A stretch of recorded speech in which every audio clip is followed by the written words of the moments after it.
Boyhood, by Leo Tolstoy. Translated by C.J. Hogarth. Chapter 1. A Slow Journey. Again 2 carriages stood at the front door of the house at Petrovskoe. In one of them sat Mimi, the 2 girls, and their maid, with the bailiff Yakov on the box, while in the other, a britchka, sat Woloda, myself, and our servant Vassili. Papa, who was to follow us to Moscow in a few days, was standing bareheaded on the entrance steps. He made the sign of the cross at the windows of the carriages, and said, "Christ go with you. Good-bye." Yakov and our coachman, for we had our own horses, lifted their caps in answer, and also made the sign of the cross. Amen. God go with us.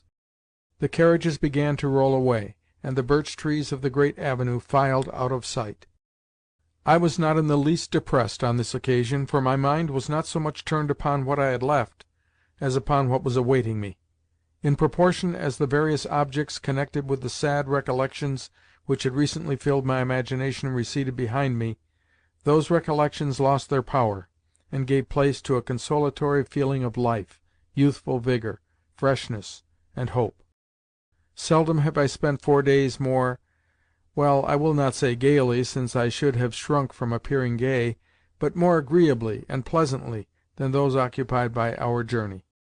No longer were my eyes confronted with the closed door of Mamma's room, which I had never been able to pass without a pang, nor with the covered piano, which nobody opened now, and at which I could never look without trembling, nor with mourning dresses (we had each of us on our ordinary travelling clothes), nor with all those other objects which recalled to me so vividly our irreparable loss, and forced me to abstain from any manifestation of merriment, lest I should unwittingly offend against her memory. On the contrary, a continual succession of new and exciting objects and places now caught and held my attention, and the charms of spring awakened in my soul a soothing sense of satisfaction with the present and of blissful hope for the future. Very early next morning the merciless Vassili, who had only just entered our service and was therefore, like most people in such a position, zealous to a fault, came and stripped off my counterpane, affirming that it was time for me to get up, since everything was in readiness for us to continue our journey. Though I felt inclined to stretch myself and rebel, though I would gladly have spent another quarter of an hour in sweet enjoyment of my morning slumber, Vassili's inexorable face showed that he would grant me no respite, but that he was ready to tear away the counterpane 20 times more, if necessary. Accordingly, I submitted myself to the inevitable, and ran down into the courtyard to wash myself at the fountain.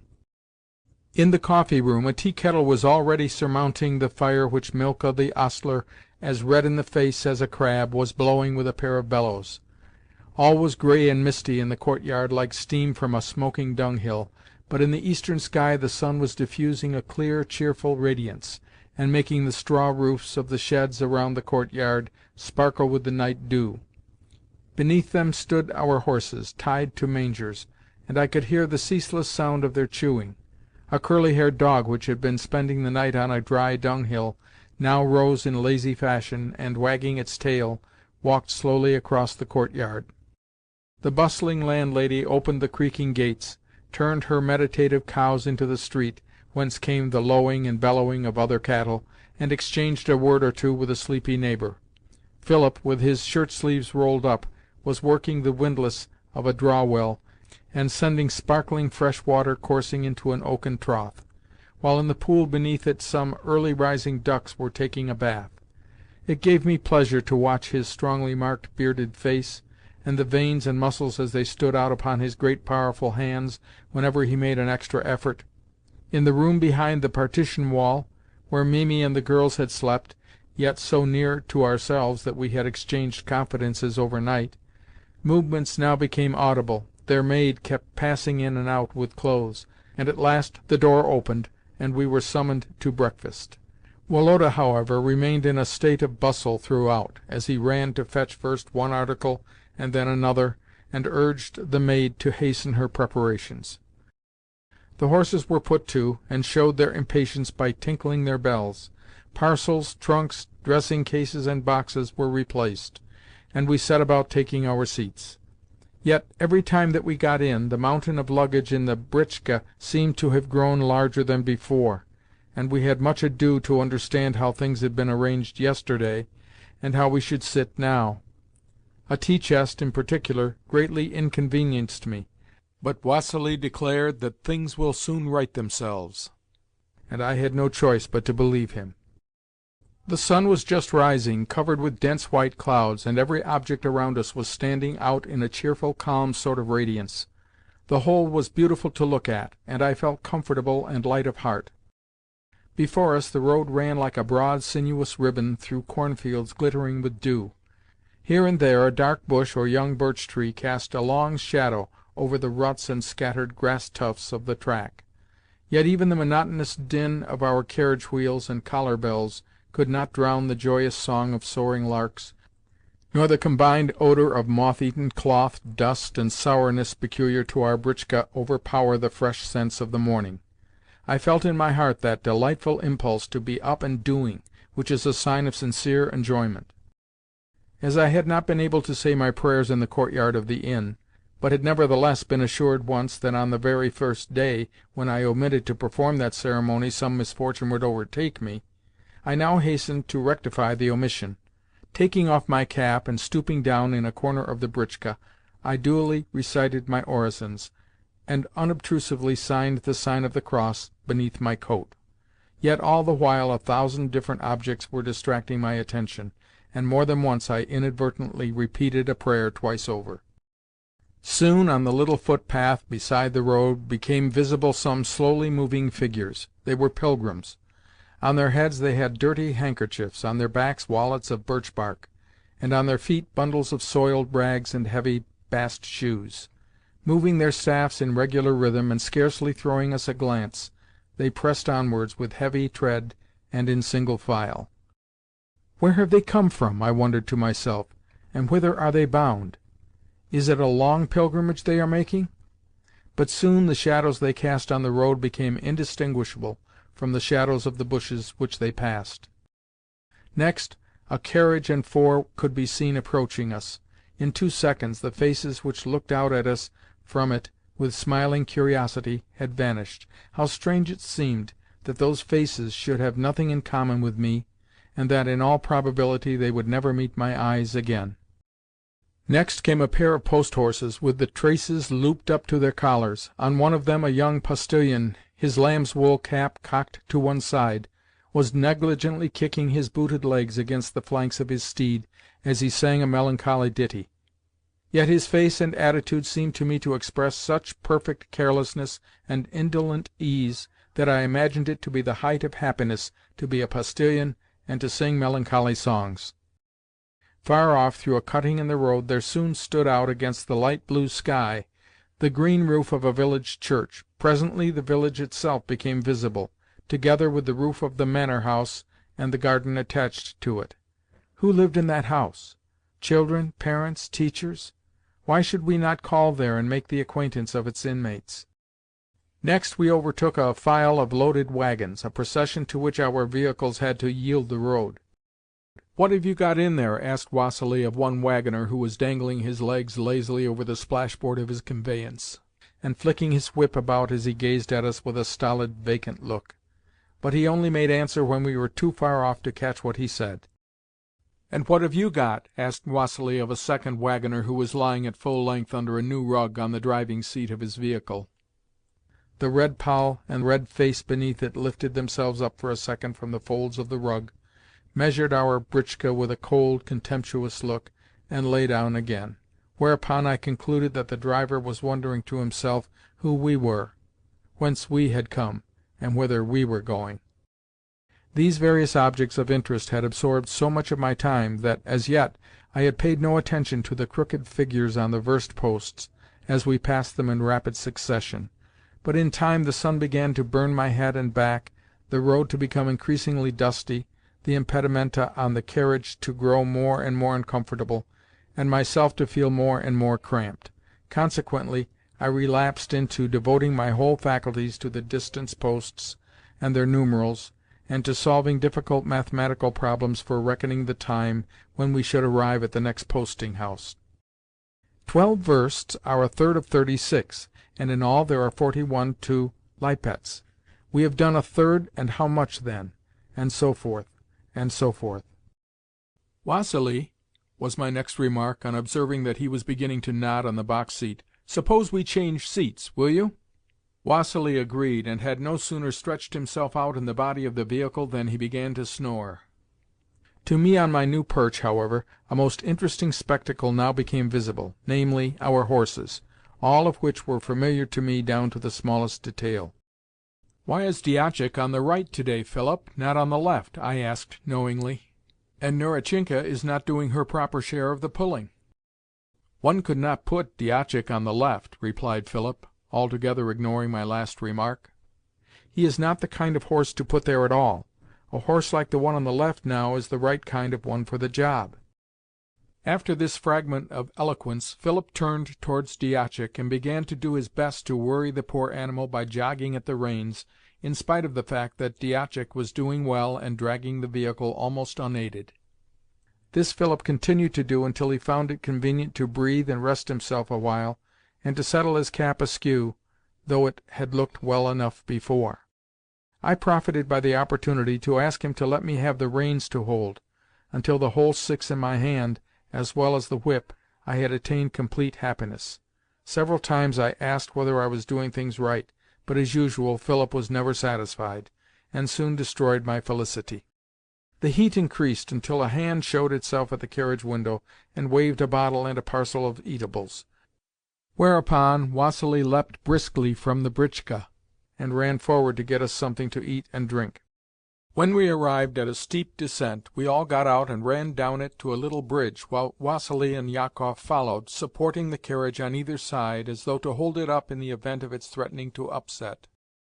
After that Mimi gave permission for a change of seats, and sometimes Woloda or myself would ride in the carriage and Lubotshka or Katenka in the britchka.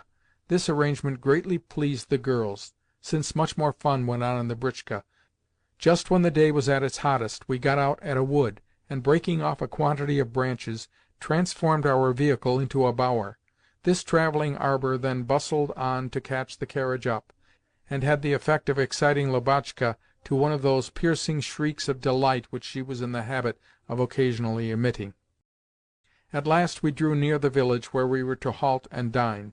Already we could perceive the smell of the place, the smell of smoke and tar and sheep, and distinguish the sound of voices, footsteps, and carts. The bells on our horses began to ring less clearly than they had done in the open country, and on both sides the road became lined with huts, dwellings with straw roofs, carved porches, and small red or green painted shutters to the windows, through which here and there was a woman's face looking inquisitively out.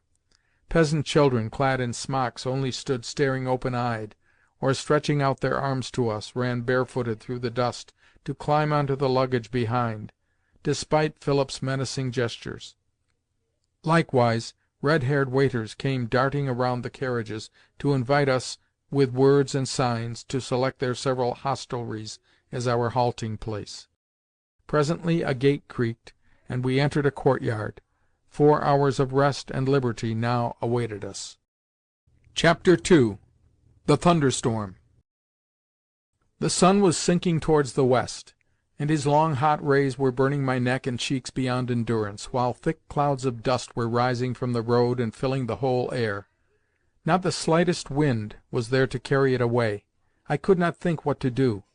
Neither the dust-blackened face of Woloda dozing in a corner, nor the motion of Philip's back, nor the long shadow of our britchka as it came bowling along behind us brought me any relief.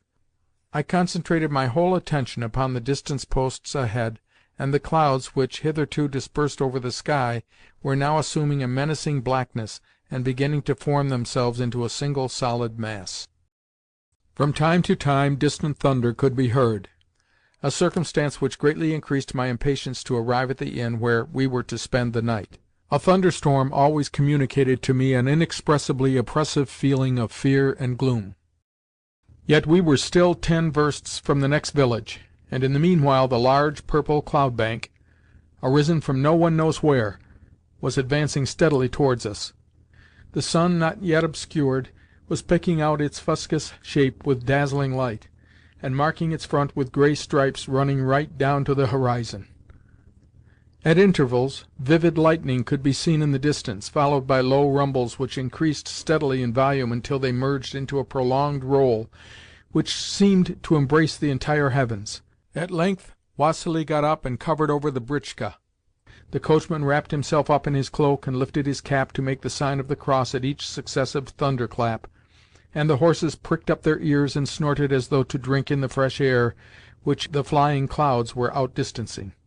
The britchka began to roll more swiftly along the dusty road, and I felt uneasy, and as though the blood were coursing more quickly through my veins. Soon the clouds had veiled the face of the sun, and though he threw a last gleam of light to the dark and terrifying horizon, he had no choice but to disappear behind them. Suddenly everything around us seemed changed, and assumed a gloomy aspect. A wood of aspen trees which we were passing seemed to be all in a tremble, with its leaves showing white against the dark lilac background of the clouds, murmuring together in an agitated manner. The tops of the larger trees began to bend to and fro, and dried leaves and grass to whirl about in eddies over the road. Swallows and white-breasted swifts came darting around the britchka, and even passing in front of the forelegs of the horses, while rooks, despite their outstretched wings, were laid, as it were, on their keels by the wind. Finally, the leather apron which covered us began to flutter about, and to beat against the sides of the conveyance. The lightning flashed right into the britchka, as, cleaving the obscurity for a second, it lit up the grey cloth and silk galloon of the lining, and Woloda's figure pressed back into a corner. Next came a terrible sound, which, rising higher and higher and spreading further and further, increased until it reached its climax in a deafening thunderclap which made us tremble and hold our breaths. The wrath of God! What poetry there is in that simple, popular conception! The pace of the vehicle was continually increasing, and from Philip's and Vassili's backs (the former was tugging furiously at the reins) I could see that they too were alarmed. Bowling rapidly down an incline, the britchka cannoned violently against a wooden bridge at the bottom. I dared not stir, and expected destruction every moment. Crack! A trace had given way, and in spite of the ceaseless, deafening thunderclaps, we had to pull up on the bridge. Leaning my head despairingly against the side of the britchka, I followed with a beating heart the movements of Philip's great black fingers as he tied up the broken trace and, with hands and the butt end of the whip, pushed the harness vigorously back into its place. My sense of terror was increasing with the violence of the thunder. Indeed, at the moment of supreme silence which generally precedes the greatest intensity of a storm, it mounted to such a height that I felt as though another quarter of an hour of this emotion would kill me. Just then there appeared from beneath the bridge a human being who, clad in a torn, filthy smock, and sported on a pair of thin shanks bare of muscles, thrust an idiotic face, a tremulous, bare, shaven head, and a pair of red, shining stumps in place of hands into the britchka. "My lord! A kopeck for God's sake!" groaned a feeble voice, as at each word the wretched being made the sign of the cross and bowed himself to the ground. I cannot describe the chill feeling of horror which penetrated my heart at that moment. A shudder crept through all my hair, and my eyes stared in vacant terror at the outcast. Vassili, who was charged with the apportioning of alms during the journey, was busy helping Philip, and only when everything had been put straight and Philip had resumed the reins again had he time to look for his purse. Hardly had the britchka begun to move when a blinding flash filled the welkin with a blaze of light, which brought the horses to their haunches. Then the flash was followed by such an ear-splitting roar that the very vault of heaven seemed to be descending upon our heads. The wind blew harder than ever, and Vassili's cloak, the manes and tails of the horses, and the carriage apron were all slanted in one direction as they waved furiously in the violent blast. Presently, upon the britchka's top there fell some large drops of rain. 1, 2, 3. Then suddenly, as though a roll of drums were being beaten over our heads, the whole countryside resounded with the clatter of the deluge. From Vassili's movements I could see that he had now got his purse open, and that the poor outcast was still bowing and making the sign of the cross as he ran beside the wheels of the vehicle, at the imminent risk of being run over, and reiterated from time to time his plea, "For God's sake!" At last a kopeck rolled upon the ground, and the miserable creature, his mutilated arms, with their sleeves wet through and through, held out before him, stopped perplexed in the roadway, and vanished from my sight. The heavy rain, driven before the tempestuous wind, poured down in pailfuls, and, dripping from Vassili's thick cloak, formed a series of pools on the apron. The dust became changed to a paste, which clung to the wheels, and the ruts became transformed into muddy rivulets. At last, however, the lightning grew paler and more diffuse, and the thunderclaps lost some of their terror amid the monotonous rattling of the downpour. Then the rain also abated, and the clouds began to disperse. In the region of the sun a lightness appeared, and between the white-grey clouds could be caught glimpses of an azure sky. Finally, a dazzling ray shot across the pools on the road, shot through the threads of rain, now falling thin and straight as from a sieve, and fell upon the fresh leaves and blades of grass. The great cloud was still lowering black and threatening on the far horizon, but I no longer felt afraid of it. I felt only an inexpressibly pleasant hopefulness in proportion, as trust in life replaced the late burden of fear. Indeed, my heart was smiling like that of refreshed, revivified nature herself. Vassili took off his cloak and wrung the water from it. Woloda flung back the apron, and I stood up in the britchka to drink in the new, fresh, balm-laden air. In front of us was the carriage, rolling along and looking as wet and resplendent in the sunlight as though it had just been polished. On one side of the road boundless oat-fields, intersected in places by small ravines which now showed bright with their moist earth and greenery, stretched to the far horizon like a checkered carpet, while on the other side of us an aspen wood, intermingled with hazel bushes and parquetted with wild thyme in joyous profusion, no longer rustled and trembled, but slowly dropped rich, sparkling diamonds from its newly bathed branches on to the withered leaves of last year. From above us, from every side, came the happy songs of little birds calling to one another among the dripping brushwood, while clear from the inmost depths of the wood sounded the voice of the cuckoo. So delicious was the wondrous scent of the wood, the scent which follows a thunderstorm in spring, the scent of birch-trees, violets, mushrooms, and thyme, that I could no longer remain in the britchka. Jumping out, I ran to some bushes, and, regardless of the showers of drops discharged upon me, tore off a few sprigs of thyme, and buried my face in them to smell their glorious scent. Then, despite the mud which had got into my boots, as also the fact that my stockings were soaked, I went skipping through the puddles to the window of the carriage.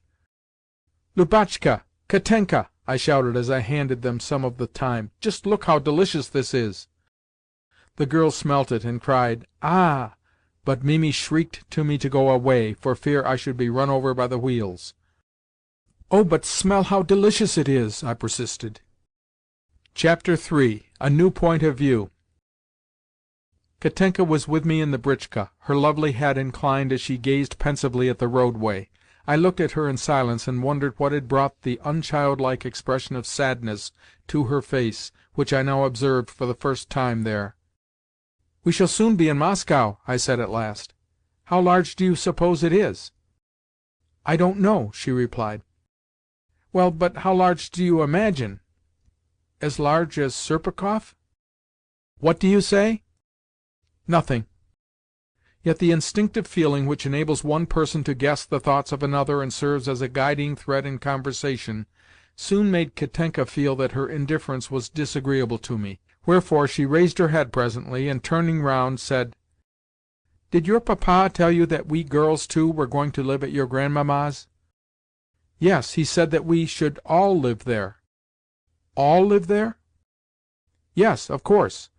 We shall have one half of the upper floor, and you the other half, and Papa the wing, but we shall all of us dine together with Grandmamma downstairs." "But Mamma says that your Grandmamma is so very grave and easily made angry." "No, she only seems like that at first. She is grave, but not bad-tempered. On the contrary, she is both kind and cheerful. If you could only have seen the ball at her house! All the same, I am afraid of her. Besides, who knows whether we—" Katenka stopped short, and once again became thoughtful. "What?" I asked with some anxiety. "Nothing. I only said that—" "No, you said, 'Who knows whether we—' And you said, didn't you, that once there was ever such a ball at Grandmamma's?" "Yes. It is a pity you were not there. There were heaps of guests, about 1,000 people, and all of them princes or generals, and there was music, and I danced. But, Katenka," I broke off, "you are not listening to me." "Oh, yes, I am listening. You said that you danced?" "Why are you so serious?" "Well, one cannot always be gay." "But you have changed tremendously since Woloda and I first went to Moscow. Tell me the truth now. Why are you so odd?" My tone was resolute. "Am I so odd?" said Katenka with an animation which showed me that my question had interested her. "I don't see that I am so at all." "Well, you are not the same as you were before," I continued. "Once upon a time any one could see that you were our equal in everything, and that you loved us like relations, just as we did you. But now you are always serious, and keep yourself apart from us." "Oh, not at all!" "But let me finish, please," I interrupted, already conscious of a slight tickling in my nose, the precursor of the tears which usually came to my eyes whenever I had to vent any long pent-up feeling. "You avoid us, and talk to no one but Mimi, as though you had no wish for our further acquaintance." "But one cannot always remain the same. One must change a little sometimes," replied Katenka, who had an inveterate habit of pleading some such fatalistic necessity whenever she did not know what else to say. "I recollect that once, when having a quarrel with Lubotshka, who had called her a stupid girl, she, Katenka, retorted that everybody could not be wise, seeing that a certain number of stupid people was a necessity in the world. However, on the present occasion I was not satisfied that any such inevitable necessity for changing sometimes existed, and asked further, 'Why is it necessary?' "Well, you see, we may not always go on living together as we are doing now," said Katenka, colouring slightly and regarding Philip's back with a grave expression on her face. "My Mamma was able to live with your mother because she was her friend. But will a similar arrangement always suit the Countess, who, they say, is so easily offended? Besides, in any case, we shall have to separate some day. You are rich. You have Petrovskoe, while we are poor. Mamma has nothing. You are rich, we are poor. Both the words and the ideas which they connoted seemed to me extremely strange. Hitherto I had conceived that only beggars and peasants were poor, and could not reconcile in my mind the idea of poverty and the graceful, charming Katenka. I felt that Mimi and her daughter ought to live with us always, and to share everything that we possessed.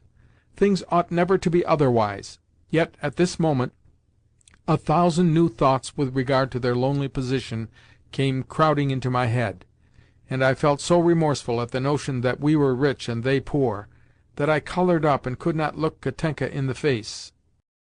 "Yet what does it matter," I thought, "that we are well off and they are not? Why should that necessitate a separation? Why should we not share in common what we possess?" Yet I had a feeling that I could not talk to Katenka on the subject, since a certain practical instinct, opposed to all logical reasoning, warned me that, right though she possibly was, I should do wrong to tell her so. "It is impossible that you should leave us. How could we ever live apart?" "Yet what else is there to be done? Certainly I do not want to do it. Yet, if it has to be done, I know what my plan in life will be." "Yes, to become an actress. How absurd!" I exclaimed, for I knew that to enter that profession had always been her favourite dream. "Oh, no! I only used to say that when I was a little girl." "Well, then, what?" "To go into a convent and live there. Then I could walk out in a black dress and velvet cap," cried Katenka. Has it ever befallen you, my readers, to become suddenly aware that your conception of things has altered, as though every object in life had unexpectedly turned a side towards you of which you had hitherto remained unaware? Such a species of moral change occurred, as regards myself, during this journey, and therefore from it I date the beginning of my boyhood. For the first time in my life I then envisaged the idea that we, in other words our family, were not the only persons in the world, that not every conceivable interest was centred in ourselves, and that there existed numbers of people who had nothing in common with us, cared nothing for us, and even knew nothing of our existence. No doubt I had known all this before, only I had not known it then as I knew it now. I had never properly felt or understood it. Thought merges into conviction through paths of its own, as well as, sometimes, with great suddenness and by methods wholly different from those which have brought other intellects to the same conclusion. For me, the conversation with Katenka, striking deeply as it did, and forcing me to reflect on her future position, constituted such a path. As I gazed at the towns and villages through which we passed, and in each house of which lived at least one family like our own, as well as at the women and children who stared with curiosity at our carriages, and then became lost to sight for ever, and the peasants and workmen who did not even look at us, much less make us any obeisance, the question arose for the first time in my thoughts, whom else do they care for if not for us? And this question was followed by others, such as, to what end do they live? How do they educate their children? Do they teach their children and let them play? What are their names? And so forth. Chapter 4. In Moscow. From the time of our arrival in Moscow, the change in my conception of objects, of persons, and of my connection with them became increasingly perceptible. When at my first meeting with Grandmamma I saw her thin, wrinkled face and faded eyes, the mingled respect and fear with which she had hitherto inspired me gave place to compassion, and when, laying her cheek against Lubotshka's head, she sobbed as though she saw before her the corpse of her beloved daughter, my compassion grew to love. I felt deeply sorry to see her grief at our meeting, even though I knew that in ourselves we represented nothing in her eyes, but were dear to her only as reminders of our mother; that every kiss which she imprinted upon my cheeks expressed the one thought, she is no more, she is dead, and I shall never see her again. Papa, who took little notice of us here in Moscow, and whose face was perpetually preoccupied on the rare occasions when he came in his black dress-coat to take formal dinner with us, lost much in my eyes at this period, in spite of his turned-up ruffles, robes de chambre, overseers, bailiffs, expeditions to the estate, and hunting exploits. Karl Ivanitch, whom Grandmamma always called Uncle, and who, heaven knows why, had taken it into his head to adorn the bald pate of my childhood's days with a red wig parted in the middle, now looked to me so strange and ridiculous that I wondered how I could ever have failed to observe the fact before. Even between the girls and ourselves there seemed to have sprung up an invisible barrier. They, too, began to have secrets among themselves, as well as to evince a desire to show off their ever-lengthening skirts, even as we boys did our trousers and ankle-straps. As for Mimi, she appeared at luncheon, the first Sunday, in such a gorgeous dress and with so many ribbons in her cap, that it was clear that we were no longer en campagne, and that everything was now going to be different. Chapter 5. My Elder Brother. I was only a year and some odd months younger than Woloda, and from the first we had grown up and studied and played together. Hitherto the difference between elder and younger brother had never been felt between us. But at the period of which I am speaking, I began to have a notion that I was not Woloda's equal either in years, in tastes, or in capabilities. I even began to fancy that Woloda himself was aware of his superiority, and that he was proud of it.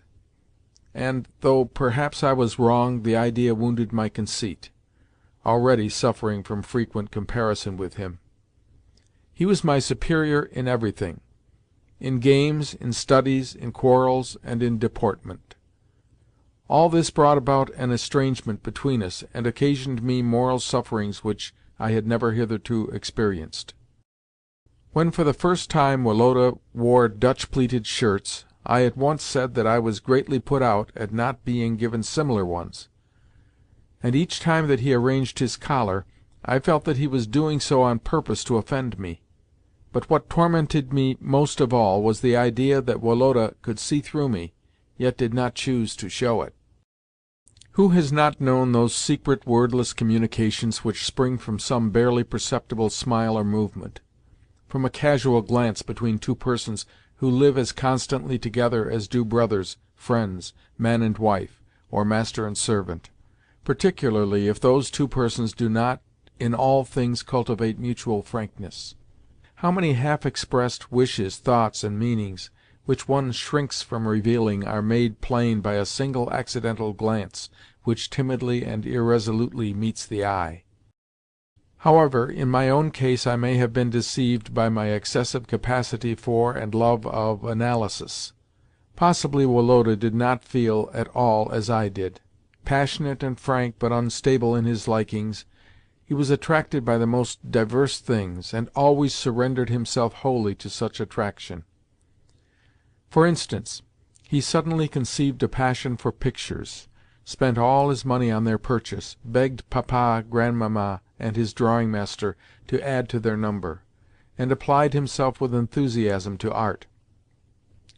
Next came a sudden rage for curios, with which he covered his table, and for which he ransacked the whole house. Following upon that, he took to violent novel-reading, procuring such works by stealth, and devouring them day and night. Involuntarily I was influenced by his whims, for, though too proud to imitate him, I was also too young and too lacking in independence to choose my own way. Above all, I envied Woloda his happy, nobly frank character, which showed itself most strikingly when we quarrelled. I always felt that he was in the right, yet could not imitate him. For instance, on one occasion when his passion for curios was at its height, I went to his table and accidentally broke an empty, many-coloured smelling-bottle. "Who gave you leave to touch my things?" asked Woloda, chancing to enter the room at that moment, and at once perceiving the disorder which I had occasioned in the orderly arrangement of the treasures on his table. "And where is that smelling-bottle? Perhaps you—" "I let it fall, and it smashed to pieces. But what does that matter?" "Well, please do me the favour never to dare to touch my things again," he said, as he gathered up the broken fragments and looked at them vexedly. "And will you please do me the favour never to order me to do anything whatever?" I retorted. "When a thing's broken, it's broken, and there is no more to be said." Then I smiled, though I hardly felt like smiling. "Oh, it may mean nothing to you, but to me it means a good deal," said Woloda, shrugging his shoulders, a habit he had caught from Papa. "First of all, you go and break my things, and then you laugh. What a nuisance a little boy can be!" "Little boy, indeed! Then you, I suppose, are a man, and ever so wise." "I do not intend to quarrel with you," said Woloda, giving me a slight push. "Go away." "Don't you push me."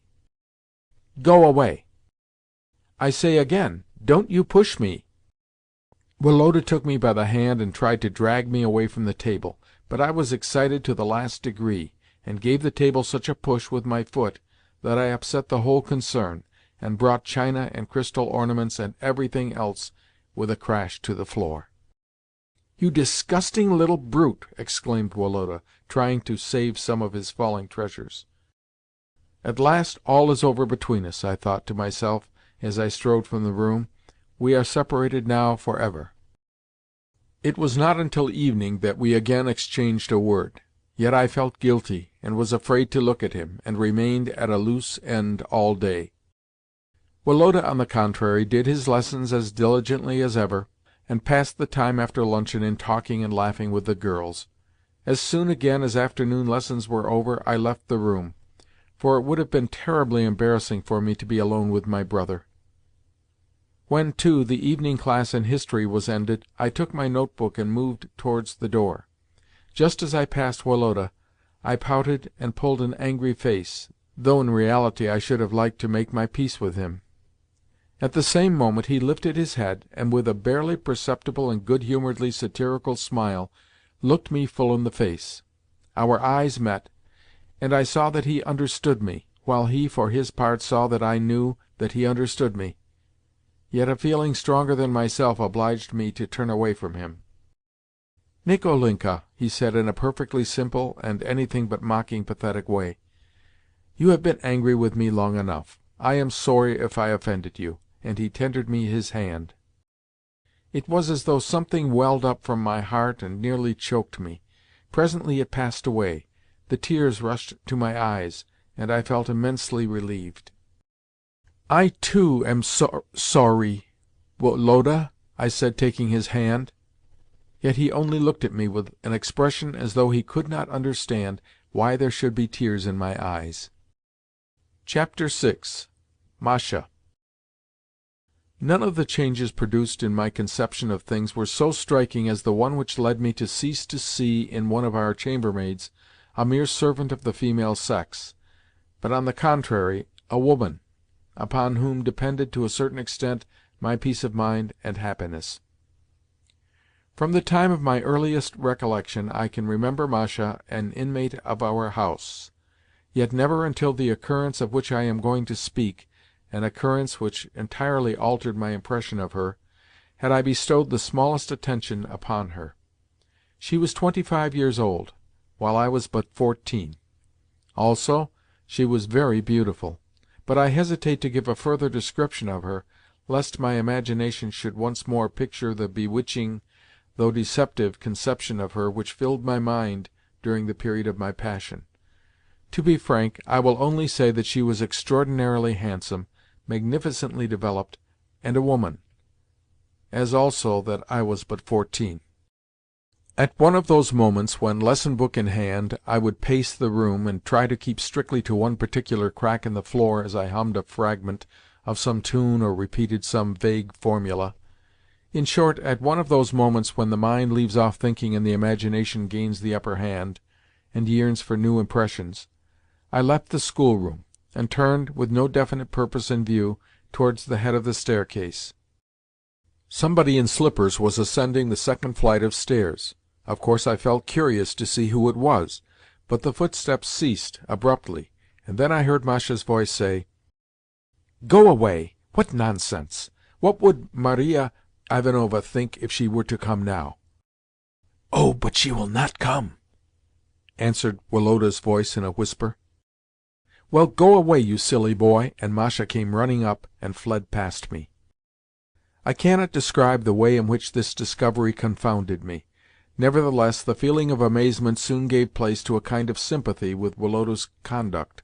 I found myself wondering less at the conduct itself than at his ability to behave so agreeably. Also, I found myself involuntarily desiring to imitate him. Sometimes I would pace the landing for an hour at a time, with no other thought in my head than to watch for movements from above. Yet, although I longed beyond all things to do as Woloda had done, I could not bring myself to the point. At other times, filled with a sense of envious jealousy, I would conceal myself behind a door and listen to the sounds which came from the maidservant's room, until the thought would occur to my mind, "How if I were to go in now and, like Woloda, kiss Masha? What should I say when she asked me, with the huge nose and the tuft on the top of my head, what I wanted?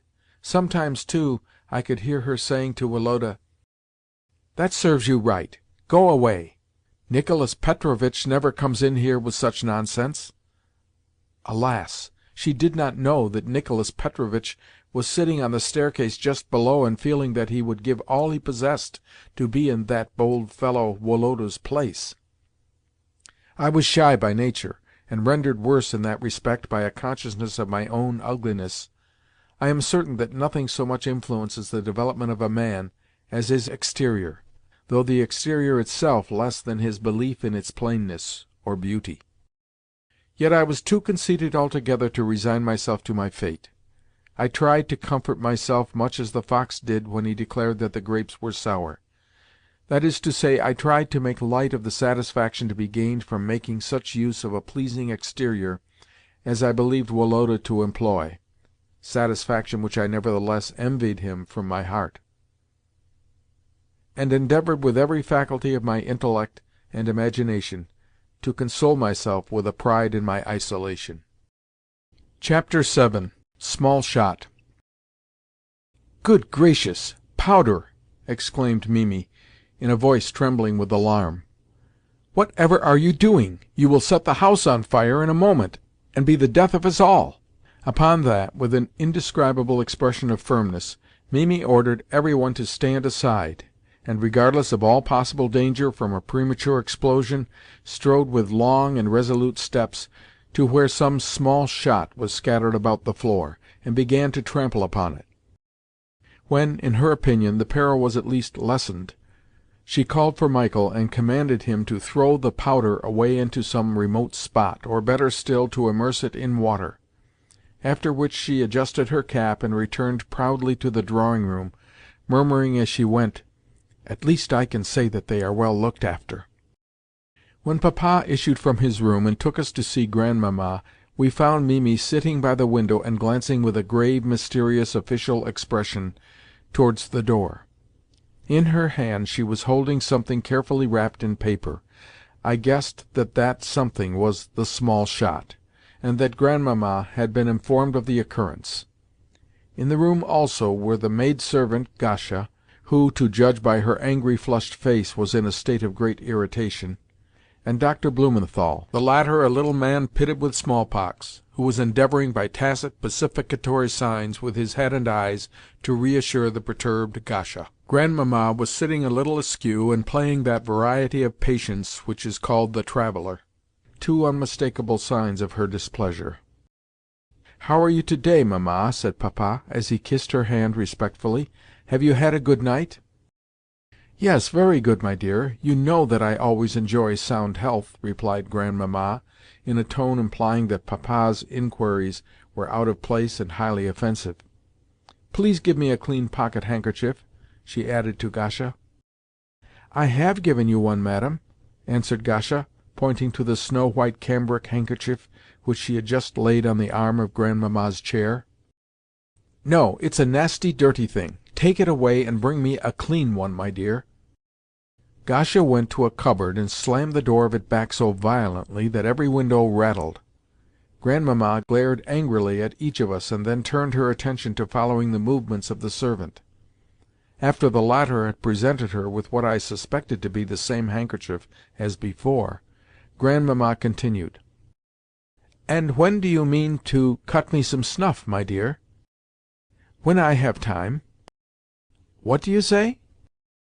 "To-day." "If you don't want to continue in my service, you had better say so at once. I would have sent you away long ago had I known that you wished it." "It wouldn't have broken my heart if you had," muttered the woman, in an undertone. Here the doctor winked at her again, but she returned his gaze so firmly and wrathfully that he soon lowered it and went on playing with his watch-key. "You see, my dear, how people speak to me in my own house," said Grandmamma to Papa, when Gasha had left the room grumbling. "Well, Mamma, I will cut you some snuff myself," replied Papa, though evidently at a loss how to proceed now that he had made this rash promise. "No, no, I thank you. Probably she is cross because she knows that no one except herself can cut the snuff just as I like it. Do you know, my dear," she went on after a pause, "that your children very nearly set the house on fire this morning?" Papa gazed at Grandmamma with respectful astonishment. "Yes, they were playing with something or another. Tell him the story," she added to Mimi. Papa could not help smiling as he took the shot in his hand. "This is only small shot, Mamma," he remarked, "and could never be dangerous." "I thank you, my dear, for your instruction, but I am rather too old for that sort of thing." "Nerves, nerves," whispered the doctor. Papa turned to us and asked us where we had got the stuff, and how we could dare to play with it. "Don't ask them. Ask that useless uncle, rather," put in Grandmamma, laying a peculiar stress upon the word uncle. "What else is he for?" "Woloda says that Karl Ivanitch gave him the powder himself," declared Mimi. "Then you can see for yourself what use he is," continued Grandmamma. "And where is he, this precious uncle? How is one to get hold of him? Send him here." "He has gone on errand for me," said Papa. "That is not at all right," rejoined Grandmamma. "He ought to always be here. True, the children are yours, not mine, and I have nothing to do with them, seeing that you are so much cleverer than I am. Yet all the same I think it is time we had a regular tutor for them, and not this uncle of a German, a stupid fellow who knows only how to teach them rude manners and Tyrolean songs. Is it necessary, I ask you, that they should learn Tyrolean songs? However, there is no one for me to consult about it, and you must do just as you like." The word "now" meant, now that they have no mother, and suddenly awakened sad recollections in Grandmamma's heart. She threw a glance at the snuff-box bearing Mamma's portrait, and sighed. "I thought of all this long ago," said Papa eagerly, "as well as taking your advice on the subject. How would you like St. Jerome to superintend their lessons?" "Oh, I think he would do excellently, my friend," said Grandmamma in a mollified tone.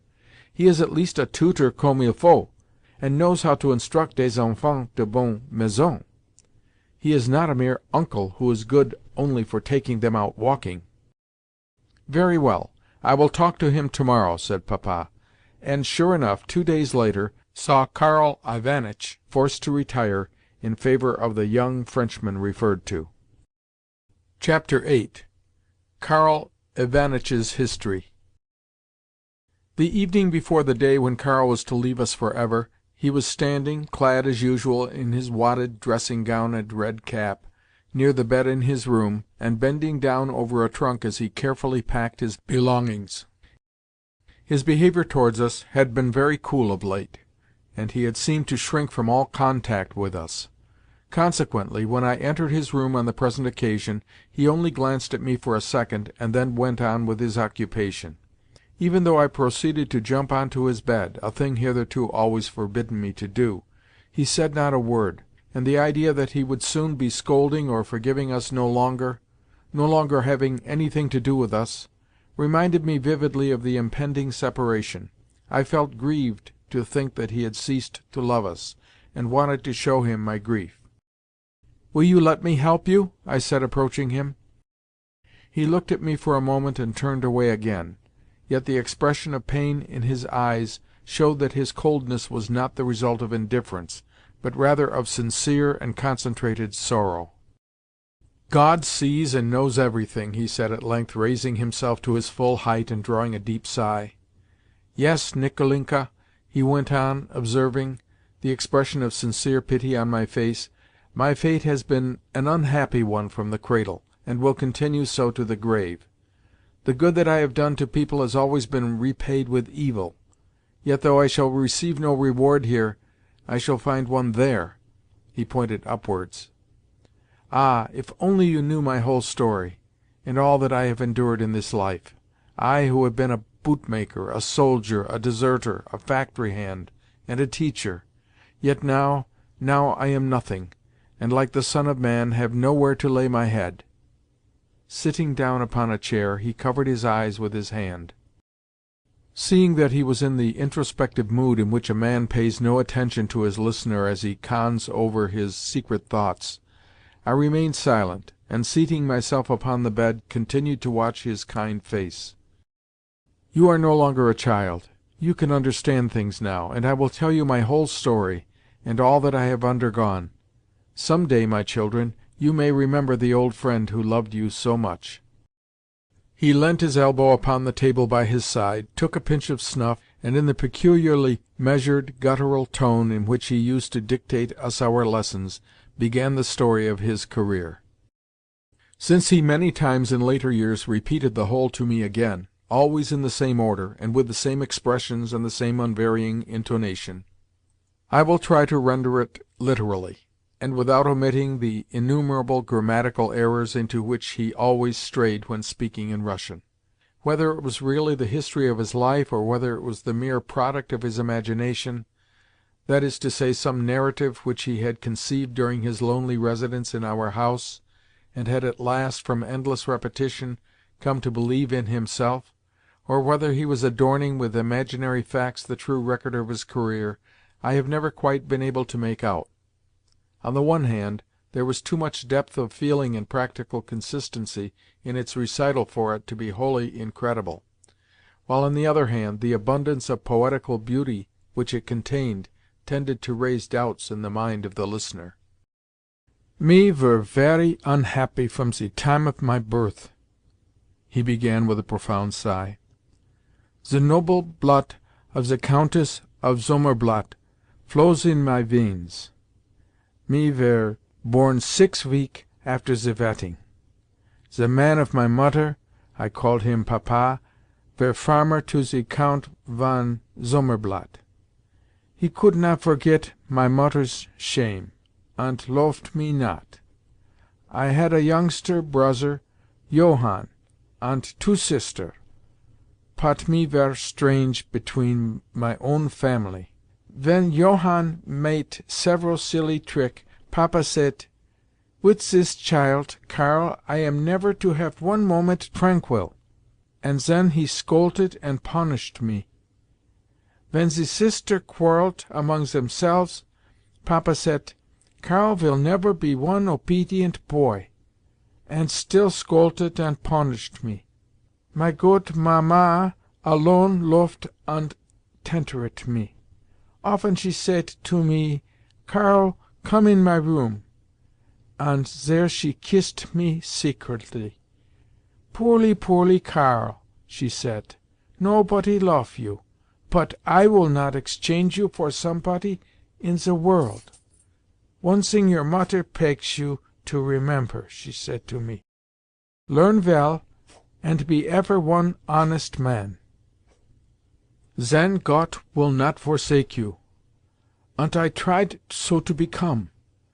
When my 14 year had expired, and me could partake of the Holy Supper, my mutter said to my vater, 'Karl is one big boy now, Gustav. What shall we do with him?' And Papa said, 'Me don't know.' Then Mamma said, 'Let us give him to town at Mr. Schulzen's, and he may be shoemaker.' And my vater said, 'Gut.' 6 year and 7 months lived I in town with the Mr. Shoemaker, and he loved me. He said, 'Karl are one good workman, and shall soon become my gesell.' But man makes the proposition, and God the deposition. In the year 1796, one conscription took place, and each which was serviceable from the 18th to the 21st year had to go to town.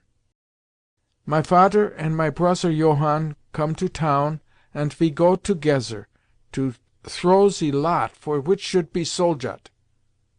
Johann drew the veto number, and me was not necessary to be soldat. And Papa said, 'I have only one son, and with him I must now separate.' Then I take his hand, and says, 'Why you say so, Papa? Come with me, and I will say you something.' And Papa come, and we sit together at the public's house, and me said, 'Waiter, give us one bierkrug,' and he gives us one. We drink all together, and brother Johann also drink. 'Papa,' said me, 'don't say that you have only one son, and with it you must separate. My heart was breaking when you say this. Brother Johann must not serve. Me shall be soldat. Karl is for nobody necessary, and Karl shall be soldat.' 'You is one honest man, Karl,' said Papa, and kissed me, and me was soldat." Chapter 9. Continuation of Karl's narrative. "That was a terrible time, Nikolenka," continued Karl Ivanitch. "The time of Napoleon. He wanted to conquer Germany, and we protected our Vaterland to the last drop of blood. Me were at Ulm, me were at Austerlitz, me were at Wagram." "Did you really fight?" I asked with a gaze of astonishment. "Did you really kill anybody?" Karl instantly reassured me on this point. "Once one French grenadier was left behind, and fell to the ground. I sprang forwards with my gun, and were about to kill him. Aber der Franzose warf sein Gewehr hin und rief—" "Pardon. ant I let him loose. At Wagram Napoleon cut us open, and surrounded us in such a way as there was no helping. 3 days had we no provisions, ant stood in the water up to the knees. The evil Napoleon neither let us go loose nor catched us. On the 4th day they took us prisoners, thank God, and sent us to one fortress. Upon me was 1 blue trousers, uniforms of very good clothes, 15 of thalers, and 1 silver clock which my vater had given me. The France soldaten took from me everything. For my happiness there was 3 ducats on me, which my mamma had sewn in my shirt of flannel. Nobody found them. I liked not long to stay in the fortresses, and resoluted to run away. One day, one pig holiday, says I to the sergeant which had to look after us, Mr. Sergeant, to-day is a pig holiday, and me wants to celebrate it. Bring here, if you please, 2 bottle Madeira, and we shall drink them with each other. And the sergeant says, Gut. When the sergeant bring the Madeira, and we drink it out to the last drop, I taked his hand, and says, Mr. Sergeant, perhaps you have still 1 vater and 1 mutter? He says, So I have, Mr. Mayor. My vater and mutter not seen me 8 year. I goes on to him, and say know not if I am yet alive or if my bones be reposing in the grave.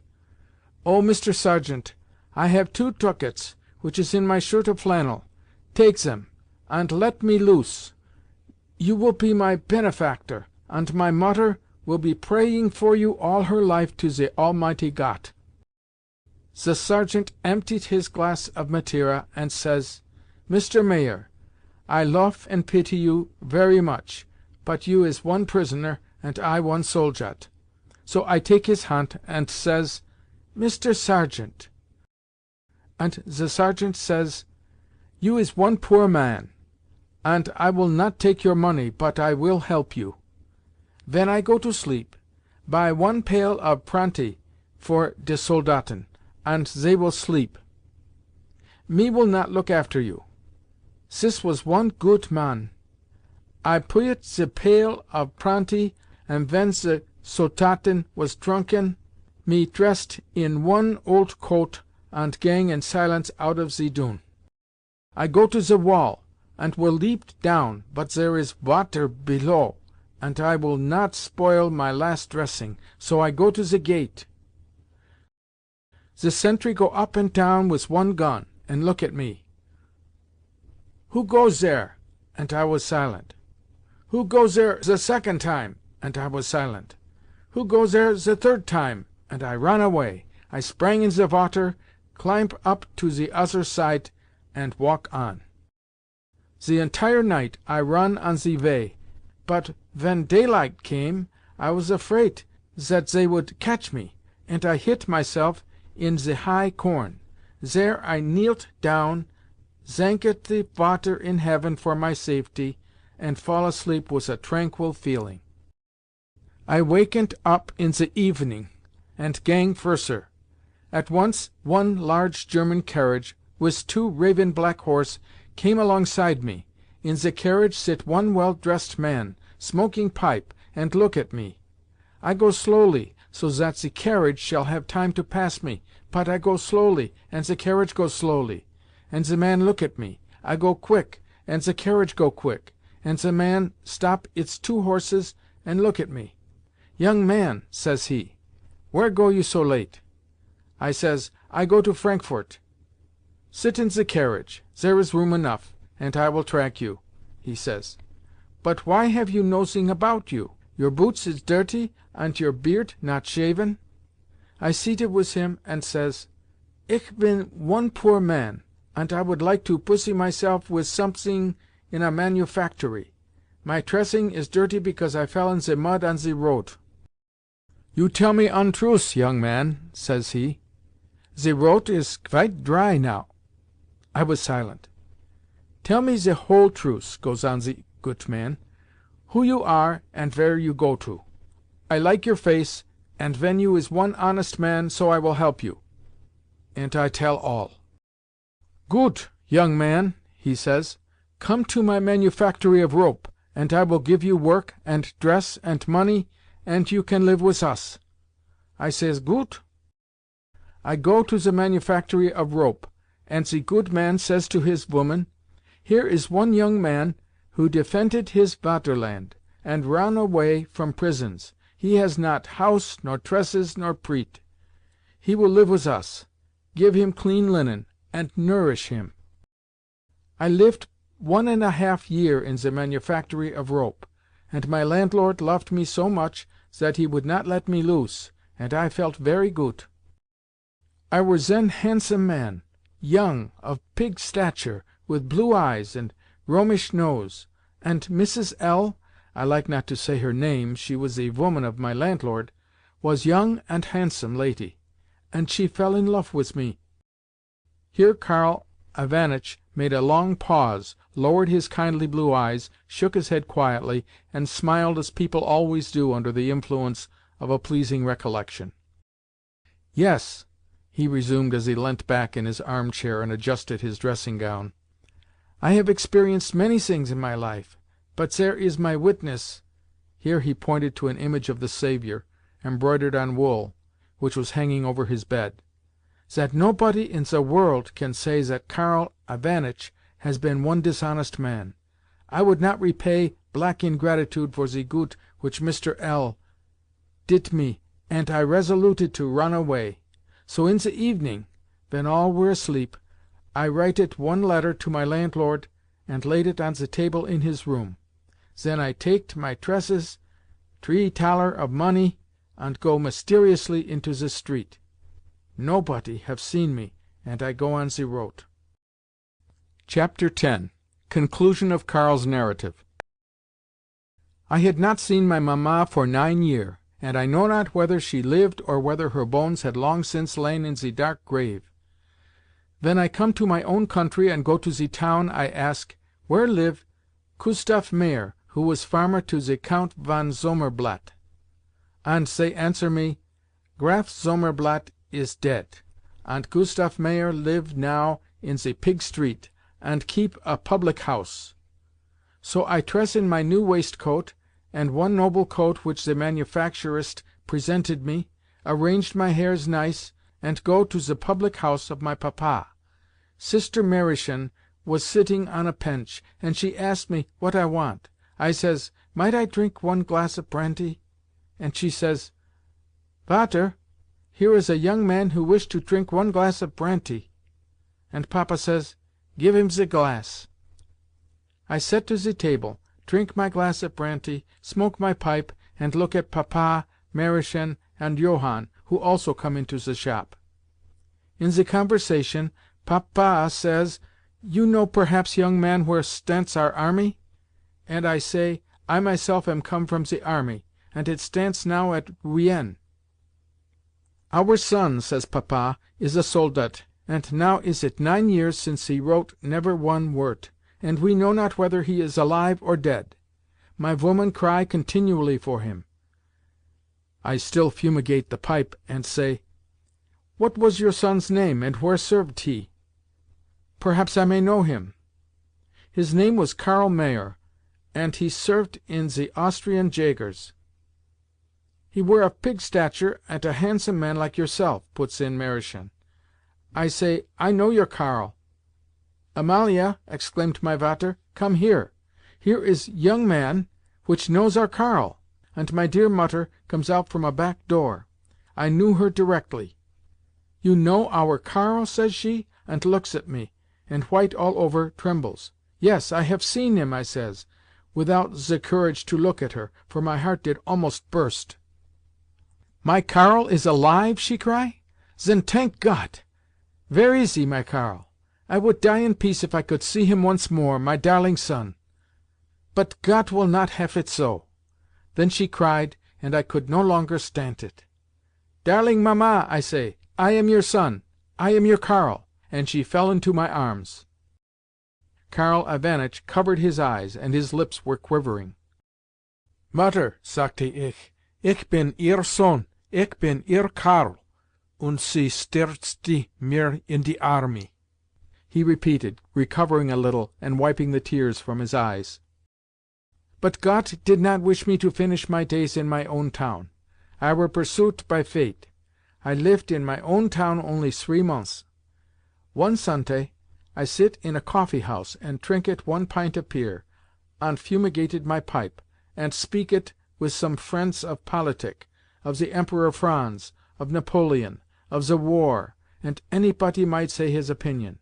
But next to us sits a strange gentleman in a grey Uberrock, who drink coffee, fumigate the pipe, and says nothing. When the night watchman shouted 10 o'clock, I taked my hat, paid the money, and go home. At the middle of the night some one knock at the door. I rise and says, 'Who is there?' 'Open,' says some one. I shout again, 'First say who is there, and I will open.' 'Open in the name of the law,' say some one behind the door. I now do so. 2 Soldaten with guns stand at the door, and into the room steps the man in the grey Uberrock, who had sat with us in the coffee-house. He were Spion. 'Come with me,' says the Spion. 'Very good,' I say. I dressed myself in boots, trousers, and coat, and go through the room. When I come to the wall where my gun hangs, I take it, and says, 'You are a Spion, so defend you.' I give 1 stroke left, 1 right, and 1 on the head. The Spion lay precipitated on the floor. Then I taked my cloak-bag and money, and jumped out of the window. I went to Ems, where I was acquainted with one General Sasin, who loved me, gived me a passport from the embassy, and taked me to Russland to learn his children. When General Sasin died, your mamma called for me and says, 'Karl Ivanitch, I give you my children. Love them, and I will never leave you, and will take care of your old age.' Now she is dead, and all is forgotten. For my 20 year full of service, I must now go into the street and seek for a dry crust of bread for my old age. God sees all this, and knows all this. His holy will be done. Only, I yearn for you, my children." And Karl drew me to him and kissed me on the forehead. Chapter 11. 1 mark only. The year of mourning over, Grandmamma recovered a little from her grief and once more took to receiving occasional guests, especially children of the same age as ourselves. On the 13th of December, Lubotshka's birthday, the Princess Kornakoff and her daughters, with Madame Valakhin, Stonetchka, Ilinka Grap, and the 2 younger twins, arrived at our house before luncheon. Though we could hear the sounds of talking, laughter, and movements going on in the drawing-room, we could not join the party until our morning lessons were finished. The table of studies in the schoolroom said, "Lundi, de 2 à 3 maîtres d'histoire et de géographie," and this infernal maître d'histoire we must await, listen to, and see the back of before we could gain our liberty. Already it was 20 minutes past 2, and nothing was to be heard of the tutor, nor yet anything to be seen of him in the street, although I kept looking up and down it with the greatest impatience, and with an emphatic longing never to see the maître again. "I believe he is not coming to-day," said Woloda, looking up for a moment from his lesson-book. "I hope he is not, please the Lord," I answered, but in a despondent tone. "Yet there he does come, I believe, all the same." "Not he! Why, that is a gentleman," said Woloda, likewise looking out of the window. "Let us wait till 2:30, and then ask St. Jerome if we may put away our books." "Yes, and wish them au revoir," I added, stretching my arms, with the book clasped in my hands, over my head. Having hitherto idled away my time, I now opened the book at the place where the lesson was to begin, and started to learn it. It was long and difficult, and, moreover, I was in the mood when one's thoughts refuse to be arrested by anything at all. Consequently, I made no progress.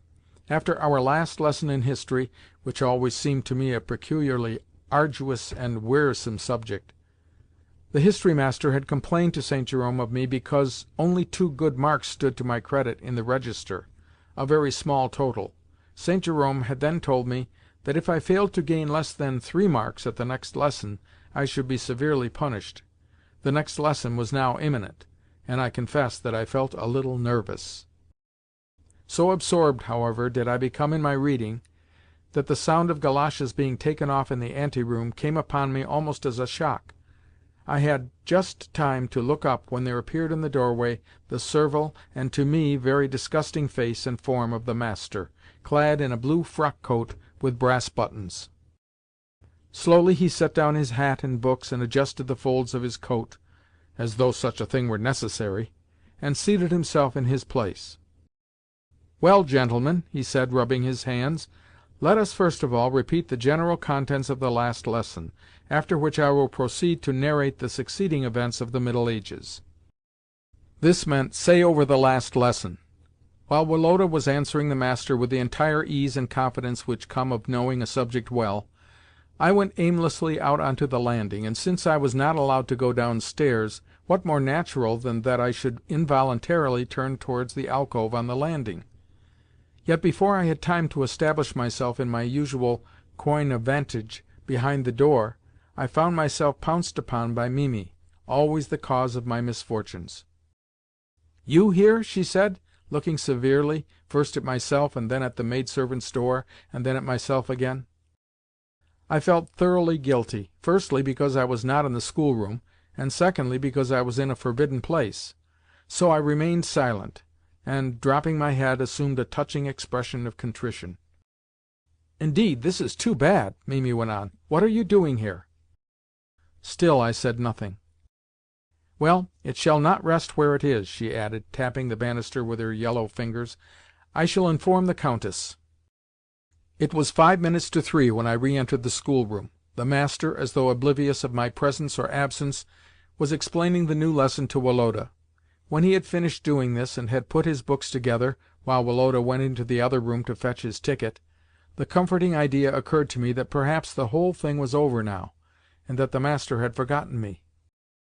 But suddenly he turned in my direction with a malicious smile, and said as he rubbed his hands anew, "I hope you have learnt your lesson?" "Yes," I replied. "Would you be so kind, then, as to tell me something about St. Louis's crusade?" he went on, balancing himself on his chair and looking gravely at his feet. "Firstly, tell me something about the reasons which induced the French king to assume the cross." Here he raised his eyebrows and pointed to the inkstand. "Then explain to me the general characteristics of the crusade." Here he made a sweeping gesture with his hand, as though to seize hold of something with it. "And lastly, expound to me the influence of this crusade upon the European states in general," drawing the copybooks to the left side of the table, "and upon the French state in particular," drawing one of them to the right and inclining his head in the same direction. I swallowed a few times, coughed, bent forward, and was silent. Then, taking a pen from the table, I began to pick it to pieces, yet still said nothing. "Allow me the pen. I shall want it," said the master. "Well?" "Louis the Saint was a very good and wise king." "What?" "King. He took it into his head to go to Jerusalem, and handed over the reins of government to his mother." "What was her name?" "Lanka." "What? Belanka?" I laughed in a rather forced smile. "Well, is that all you know?" he asked again, smiling. I had nothing to lose now, so I began chattering the first thing that came into my head. The master remained silent as he gathered together the remains of the pen which I had left strewn about the table, looked gravely past my ear at the wall, and repeated from time to time, "Very well, very well," though I was conscious that I knew nothing whatever, and was expressing myself all wrong. I felt much hurt at the fact that he never either corrected or interrupted me. "What made him think of going to Jerusalem?" he asked at last, repeating some words of my own. Because, that is to say—" My confusion was complete, and I relapsed into silence. I felt that, even if this disgusting history-master were to go on putting questions to me and gazing inquiringly into my face for a year, I should never be able to enunciate another syllable. After staring at me for some 3 minutes, he suddenly assumed a mournful cast of countenance, and said in an agitated voice to Woloda, who was just re-entering the room, "Allow me the register. I will write my remarks." He opened the book thoughtfully, and in his fine caligraphy marked 5 for Woloda for diligence and the same for good behaviour. Then, resting his pen on the line where my report was to go, he looked at me and reflected. Suddenly his hand made a decisive movement, and, behold, against my name stood a clearly marked 1, with a full stop after it. Another movement, and in the behaviour column there stood another 1, and another full stop. Quietly closing the book, the master then rose and moved towards the door, as though unconscious of my look of entreaty, despair, and reproach. "Michael Lavionitch," I said. "No," he replied, as though knowing beforehand what I was about to say. "It is impossible for you to learn in that way. I am not going to earn my money for nothing." He put on his goloshes and cloak, and then slowly tied a scarf about his neck. To think that he could care about such trifles after what had just happened to me! To him it was all a mere stroke of the pen, but to me it meant the direst misfortune. "Is the lesson over?" asked St. Jerome, entering. "Yes." "And was the master pleased with you?" "Yes." "How many marks did he give you?" "5." "And to Nicholas?" I was silent. "I think 4," said Woloda. "His idea was to save me for at least to-day. If punishment there must be, it need not be awarded while we had guests." "Voyons, monsieur," St. Jerome was forever saying voyons. "Faites votre toilette et descendons." Chapter 12. The Key. We had hardly descended and greeted our guests when luncheon was announced. Papa was in the highest of spirits, since for some time past he had been winning. He had presented Lubotshka with a silver tea-service, and suddenly remembered, after luncheon, that he had forgotten a box of bonbons, which she was to have too. "Why send a servant for it? You had better go, Koko," he said to me jestingly. "The keys are in the tray on the table, you know. Take them, and with the largest one open the second drawer on the right. There you will find the box of bonbons. Bring it here." "Shall I get you some cigars as well?" I said, knowing that he always smoked after luncheon. "Yes, do. But don't touch anything else." I found the keys, and was about to carry out my orders, when I was seized with a desire to know what the smallest of the keys on the bunch belonged to. On the table I saw, among many other things, a padlocked portfolio, and at once felt curious to see if that was what the key fitted. My experiment was crowned with success. The portfolio opened, and disclosed a number of papers. Curiosity so strongly urged me also to ascertain what those papers contained, that the voice of conscience was stilled, and I began to read their contents. My childish feeling of unlimited respect for my elders, especially for Papa, was so strong within me that my intellect involuntarily refused to draw any conclusions from what I had seen. I felt that Papa was living in a sphere completely apart from, incomprehensible by, and unattainable for me, as well as one that was in every way excellent, and that any attempt on my part to criticise the secrets of his life would constitute something like sacrilege. For this reason, the discovery which I made from Papa's portfolio left no clear impression upon my mind, but only a dim consciousness that I had done wrong. I felt ashamed and confused. The feeling made me eager to shut the portfolio again as quickly as possible, but it seemed as though on this unlucky day I was destined to experience every possible kind of adversity. I put the key back into the padlock and turned it round, but not in the right direction.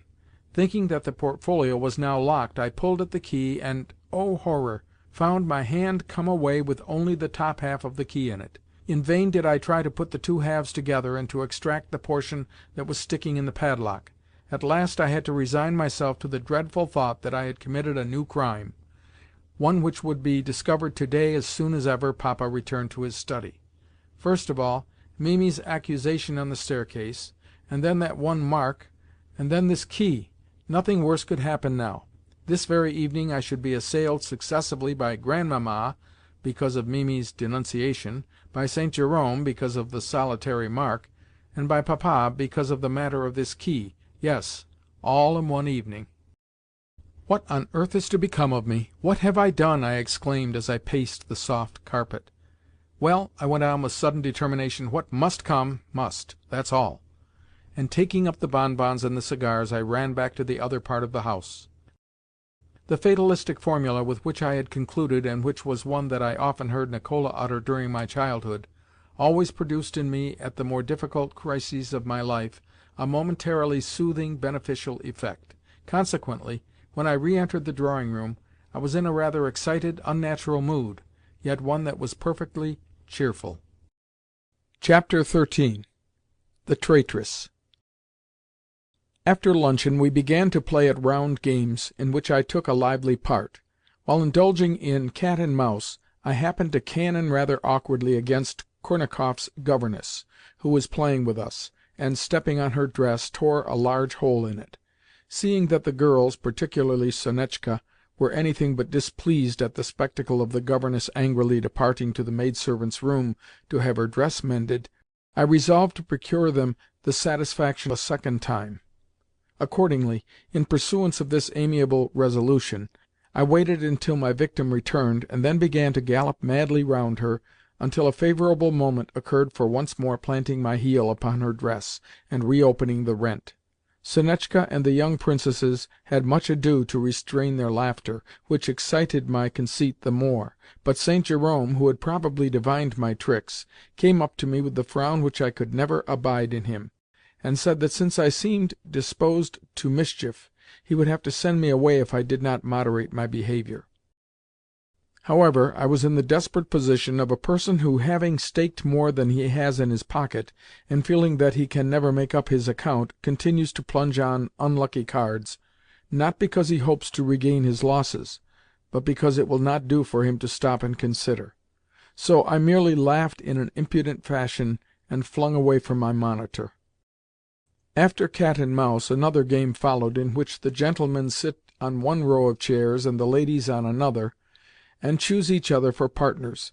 The youngest princess always chose the younger Iwin, Katenka either Woloda or Ilinka, and Sonetchka Seriosha. Nor, to my extreme astonishment, did Sonetchka seem at all embarrassed when her cavalier went and sat down beside her. On the contrary, she only laughed her sweet musical laugh, and made a sign with her head that he had chosen right.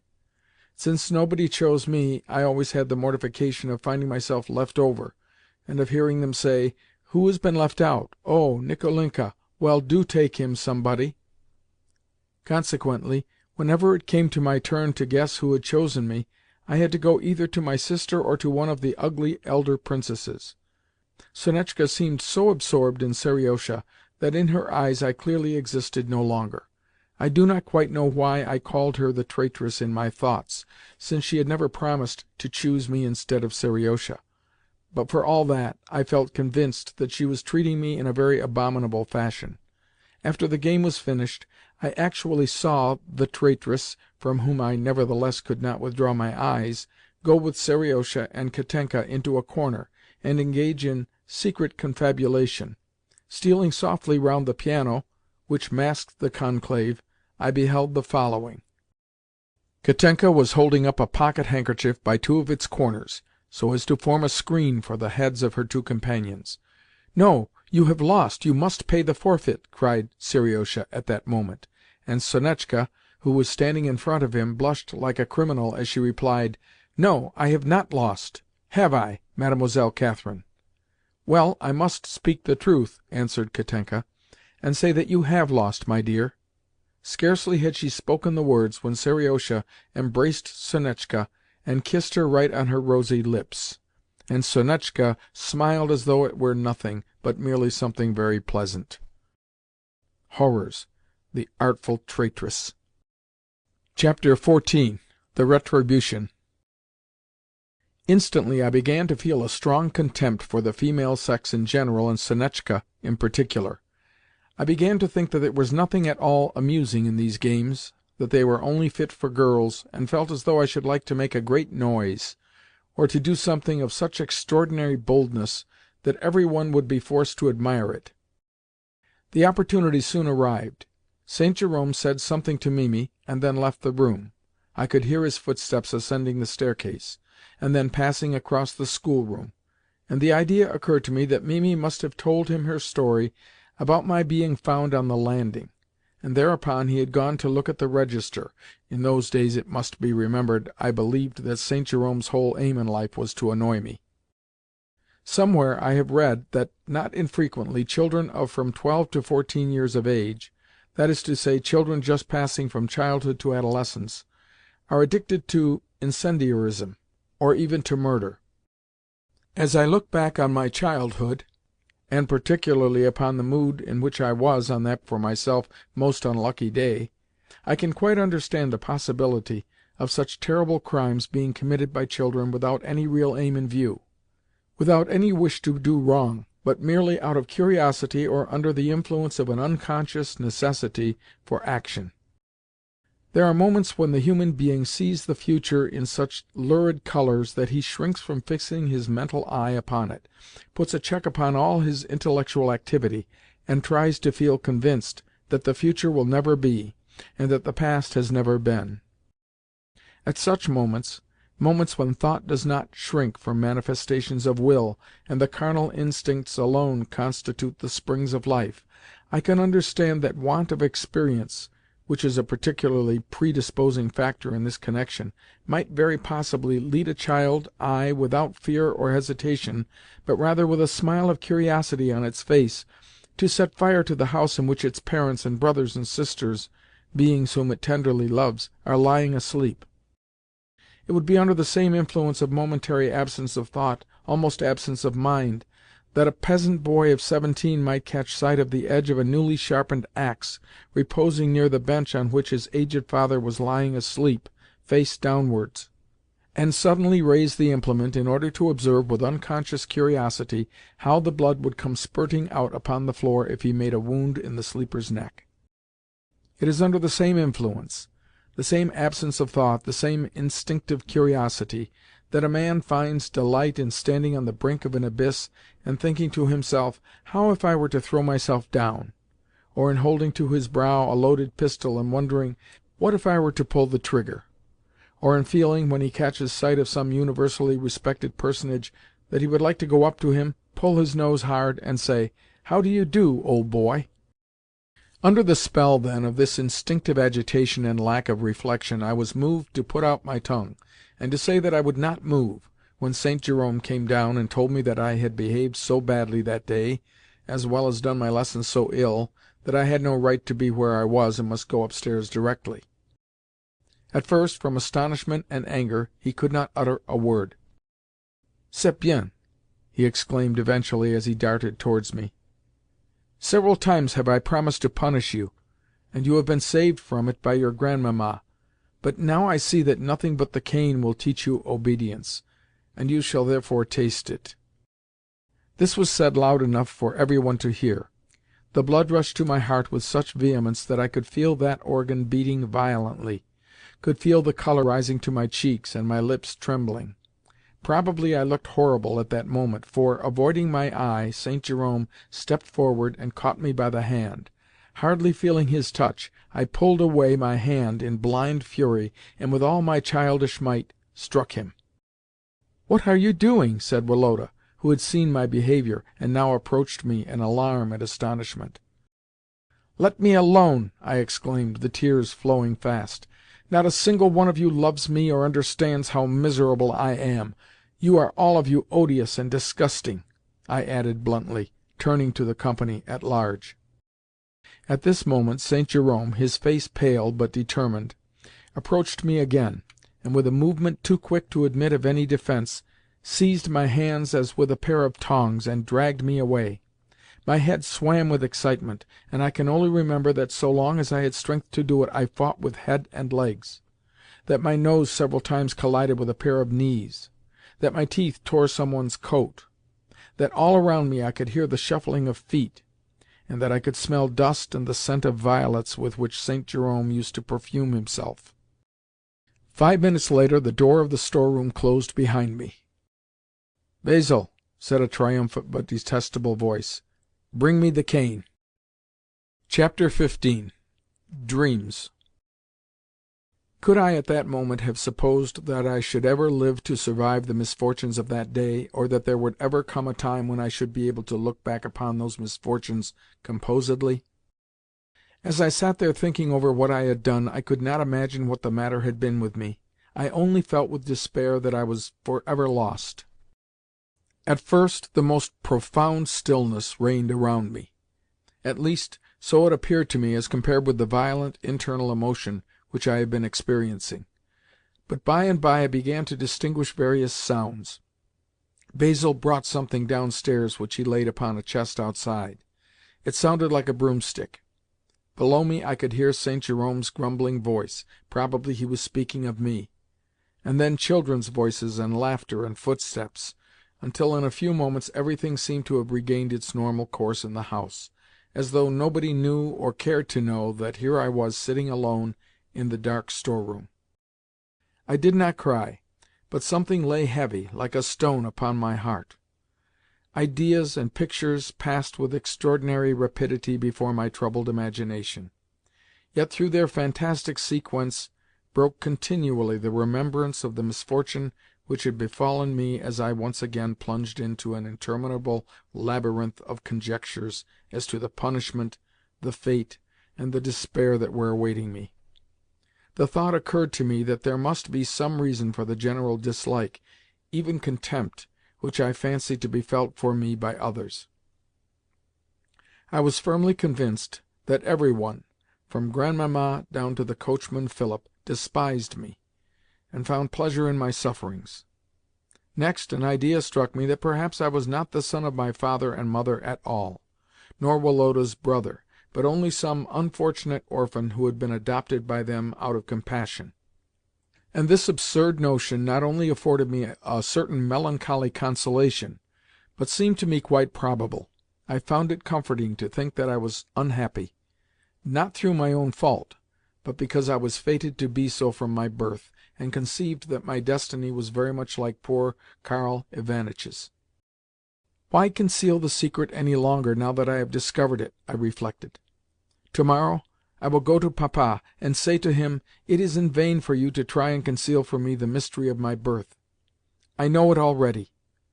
And he will answer me, "What else could I do, my good fellow? Sooner or later you would have had to know that you are not my son, but were adopted as such. Nevertheless, so long as you remain worthy of my love, I will never cast you out." Then I shall say, "Papa, though I have no right to call you by that name, and am now doing so for the last time, I have always loved you, and shall always retain that love. At the same time, while I can never forget that you have been my benefactor, I cannot remain longer in your house. Nobody here loves me, and St. Jerome has wrought my ruin. Either he or I must go forth, since I cannot answer for myself. I hate the man so that I could do anything. I could even kill him. Papa will begin to entreat me, but I shall make a gesture, and say, 'No, no, my friend and benefactor, we cannot live together. Let me go.'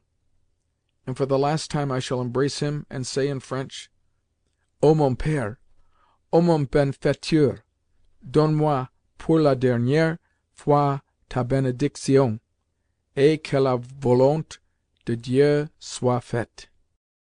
I sobbed bitterly at these thoughts as I sat on a trunk in that dark store-room.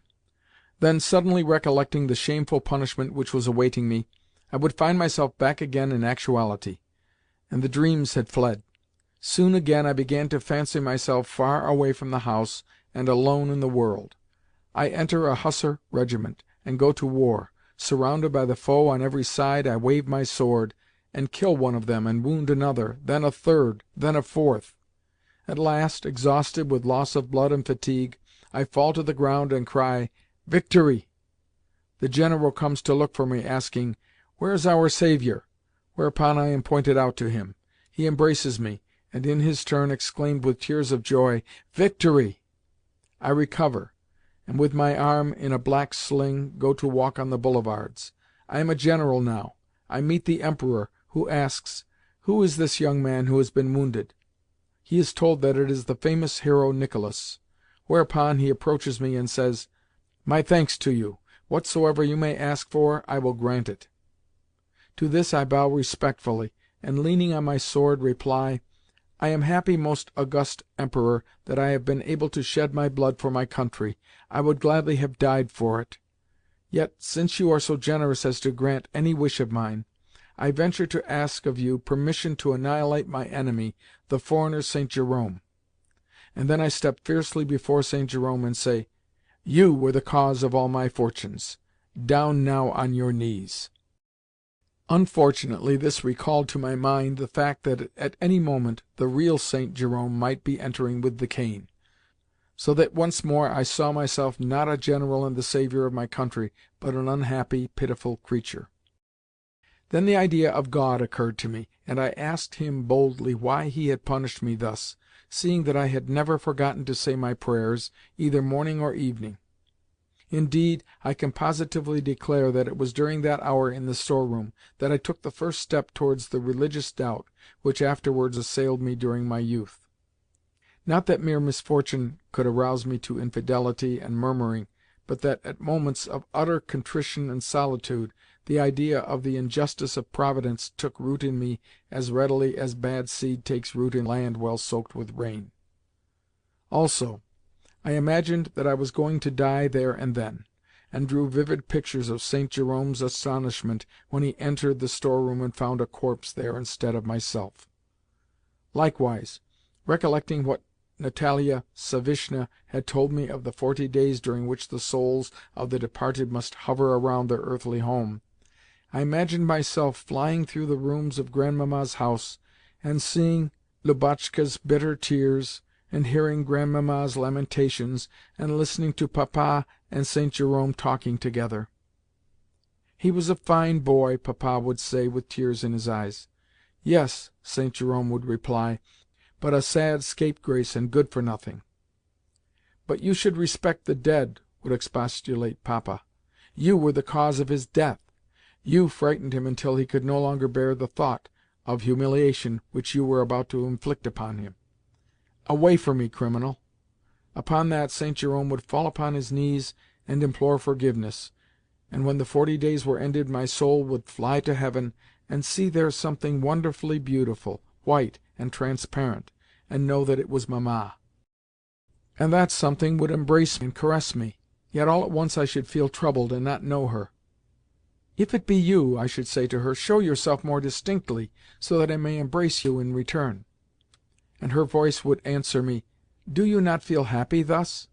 And I should reply, "Yes, I do, but you cannot really caress me, and I cannot really kiss your hand like this." "But it is not necessary," she would say. "There can be happiness here without that." And I should feel that it was so, and we should ascend together ever higher and higher, until... Suddenly I feel as though I am being thrown down again, and find myself sitting on the trunk in the dark store-room, my cheeks wet with tears and my thoughts in a mist, yet still repeating the words, "Let us ascend together higher and higher." Indeed, it was a long, long while before I could remember where I was, for at that moment my mind's eye saw only a dark, dreadful, illimitable void.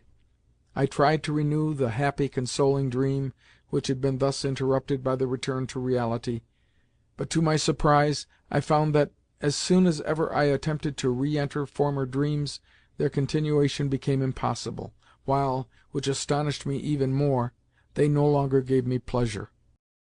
Chapter 16. Keep on grinding, and you'll have flour. I passed the night in the store-room, and nothing further happened except that on the following morning, a Sunday, I was removed to a small chamber adjoining the schoolroom, and once more shut up.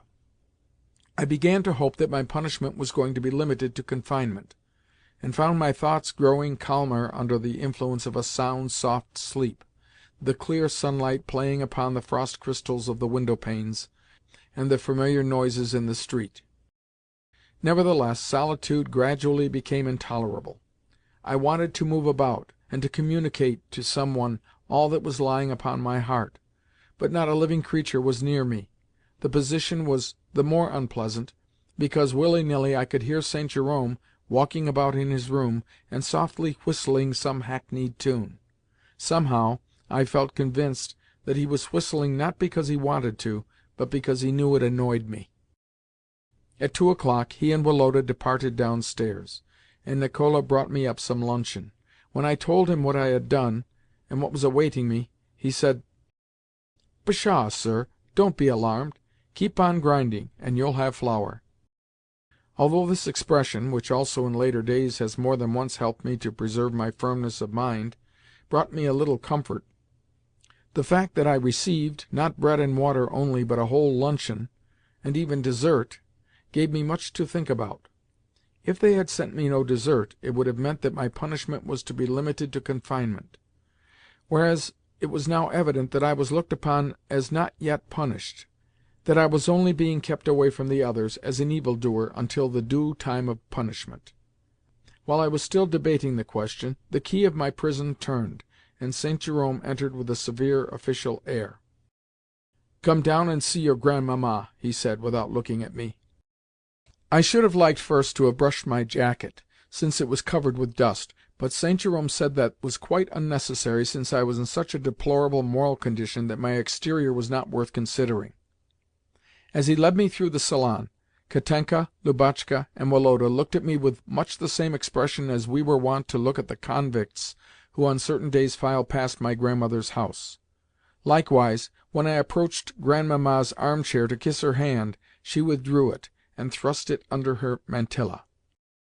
"Well, my dear," she began after a long pause, during which she regarded me from head to foot with the kind of expression which makes one uncertain where to look or what to do, "I must say that you seem to value my love very highly, and afford me great consolation."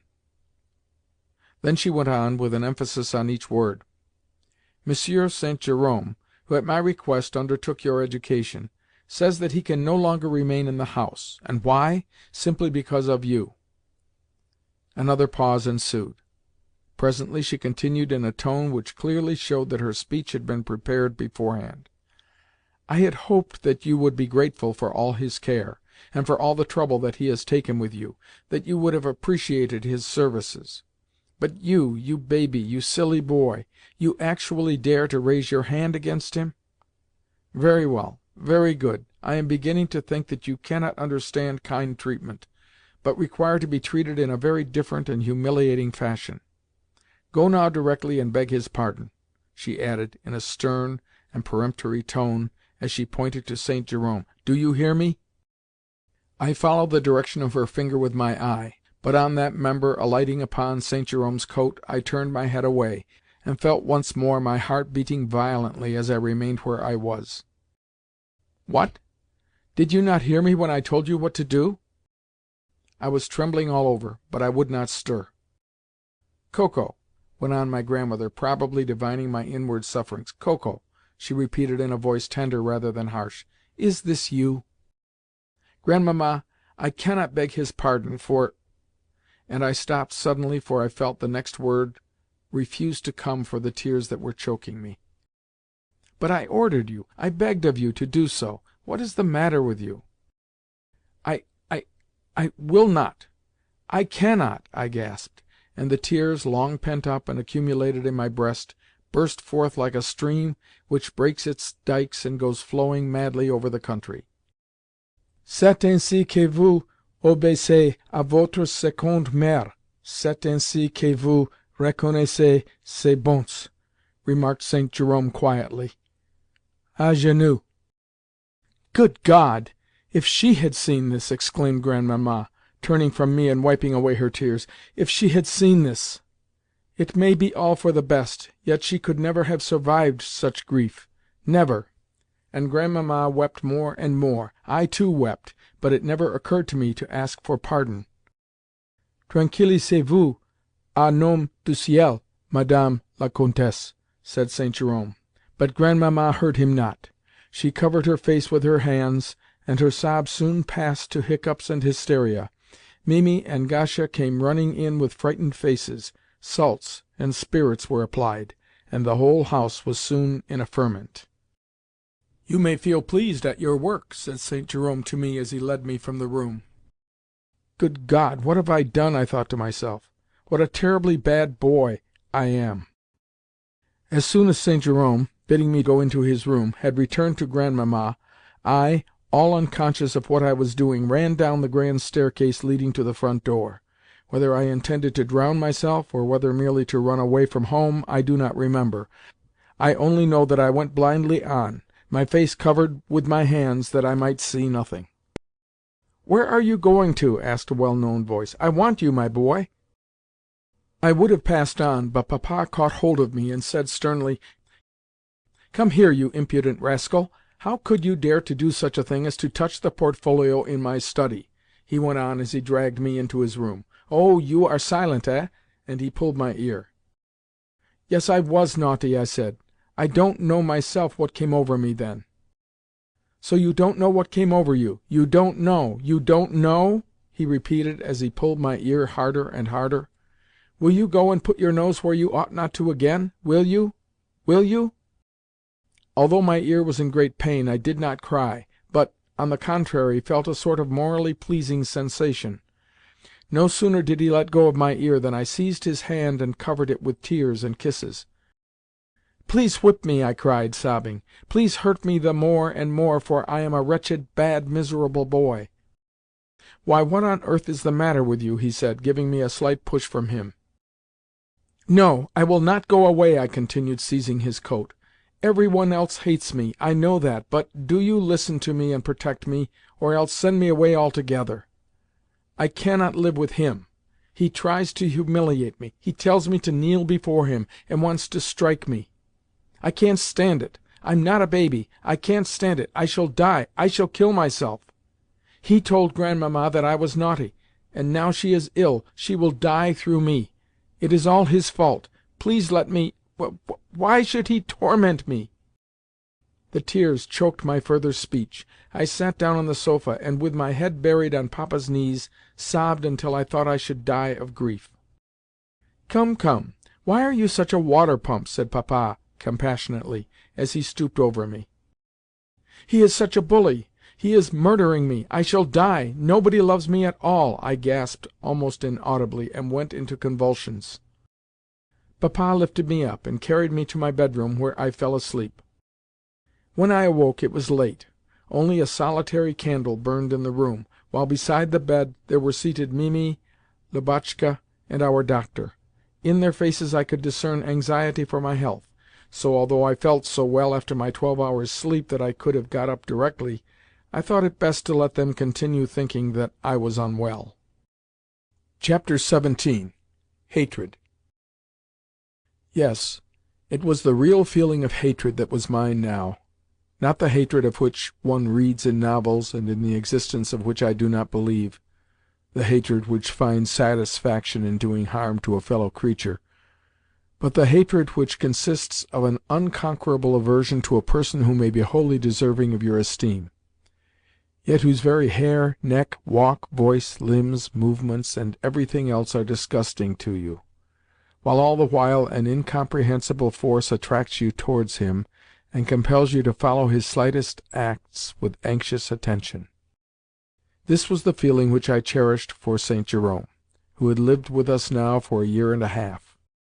Judging coolly of the man at this time of day, I find that he was a true Frenchman, but a Frenchman in the better acceptation of the term. He was fairly well educated, and fulfilled his duties to us conscientiously, but he had the peculiar features of fickle egotism, boastfulness, impertinence, and ignorant self-assurance, which are common to all his countrymen, as well as entirely opposed to the Russian character. All this set me against him.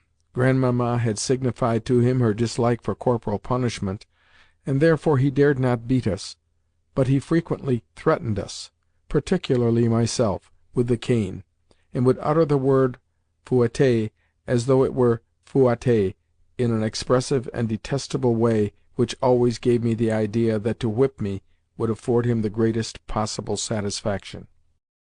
I was not in the least afraid of the bodily pain, for I had never experienced it. It was the mere idea that he could beat me that threw me into such paroxysms of wrath and despair. True, Karl Ivanitch sometimes, in moments of exasperation, had recourse to a ruler or to his braces, but that I can look back upon without anger. Even if he had struck me at the time of which I am now speaking, namely when I was 14 years old, I should have submitted quietly to the correction, for I loved him, and had known him all my life, and looked upon him as a member of our family. But St. Jerome was a conceited, opinionated fellow for whom I felt merely the unwilling respect which I entertained for all persons older than myself. Karl Ivanitch was a comical old uncle whom I loved with my whole heart, but who, according to my childish conception of social distinctions, ranked below us, whereas St. Jerome was a well-educated, handsome young dandy, who was for showing himself the equal of any one. Karl Ivanitch had always scolded and punished us coolly, as though he thought it a necessary but extremely disagreeable duty. St. Jerome, on the contrary, always liked to emphasize his part as judge when correcting us, and clearly did it as much for his own satisfaction as for our good. He loved authority. Nevertheless, I always found his grandiloquent French phrases, which he pronounced with a strong emphasis on all the final syllables, inexpressibly disgusting, whereas Karl, when angry, had never said anything beyond, "What a foolish puppet comedy it is!" or "You boys are as irritating as Spanish fly," which he always called Spaniard fly. St. Jerome, however, had names for us like mauvais sujet, vilain, garnement, and so forth, epithets which greatly offended my self-respect. When Karl Ivanitch ordered us to kneel in the corner with our faces to the wall, the punishment consisted merely in the bodily discomfort of the position, whereas St. Jerome, in such cases, always assumed a haughty air, made a grandiose gesture with his hand, and exclaiming in a pseudo-tragic tone, "À genoux, mauvais sujet," ordered us to kneel with our faces towards him, and to crave his pardon. His punishment consisted in humiliation. However, on the present occasion the punishment never came, nor was the matter ever referred to again. Yet I could not forget all that I had gone through, the shame, the fear, and the hatred of those 2 days. From that time forth St. Jerome appeared to give me up in despair, and took no further trouble with me, yet I could not bring myself to treat him with indifference. Every time that our eyes met I felt that my look expressed only too plainly my dislike, and though I tried hard to assume a careless air, he seemed to divine my hypocrisy, until I was forced to blush and turn away. In short, it was a terrible trial to me to have anything to do with him. Chapter 18. The Maidservant's Room. I began to feel more and more lonely until my chief solace lay in solitary reflection and observation. Of the favourite subject of my reflections I shall speak in the next chapter. The scene where I indulged in them was, for preference, the maidservant's room, where a plot suitable for a novel was in progress, a plot which touched and engrossed me to the highest degree. The heroine of the romance was, of course, Masha. She was in love with Basil, who had known her before she had become a servant in our house, and who had promised to marry her some day. Unfortunately, fate, which had separated them 5 years ago, and afterwards reunited them in Grandmamma's abode, next proceeded to interpose an obstacle between them in the shape of Masha's uncle, our man Nicola, who would not hear of his niece marrying that uneducated and unbearable fellow, as he called Basil. One effect of the obstacle had been to make the otherwise slightly cool and indifferent Basil fall as passionately in love with Masha as it is possible for a man to be who is only a servant and a tailor, wears a red shirt, and has his hair pomaded.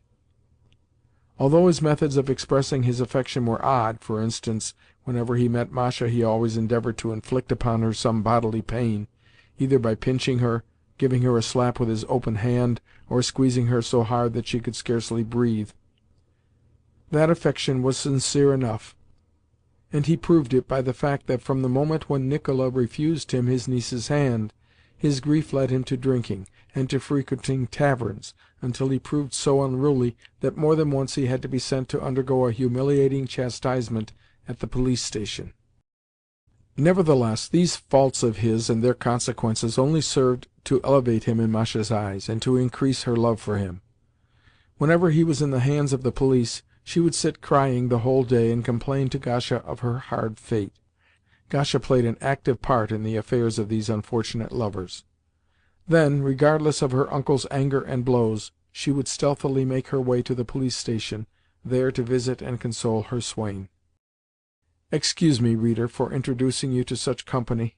Nevertheless, if the cords of love and compassion have not wholly snapped your soul, you will find, even in that maidservant's room, something which may cause them to vibrate again.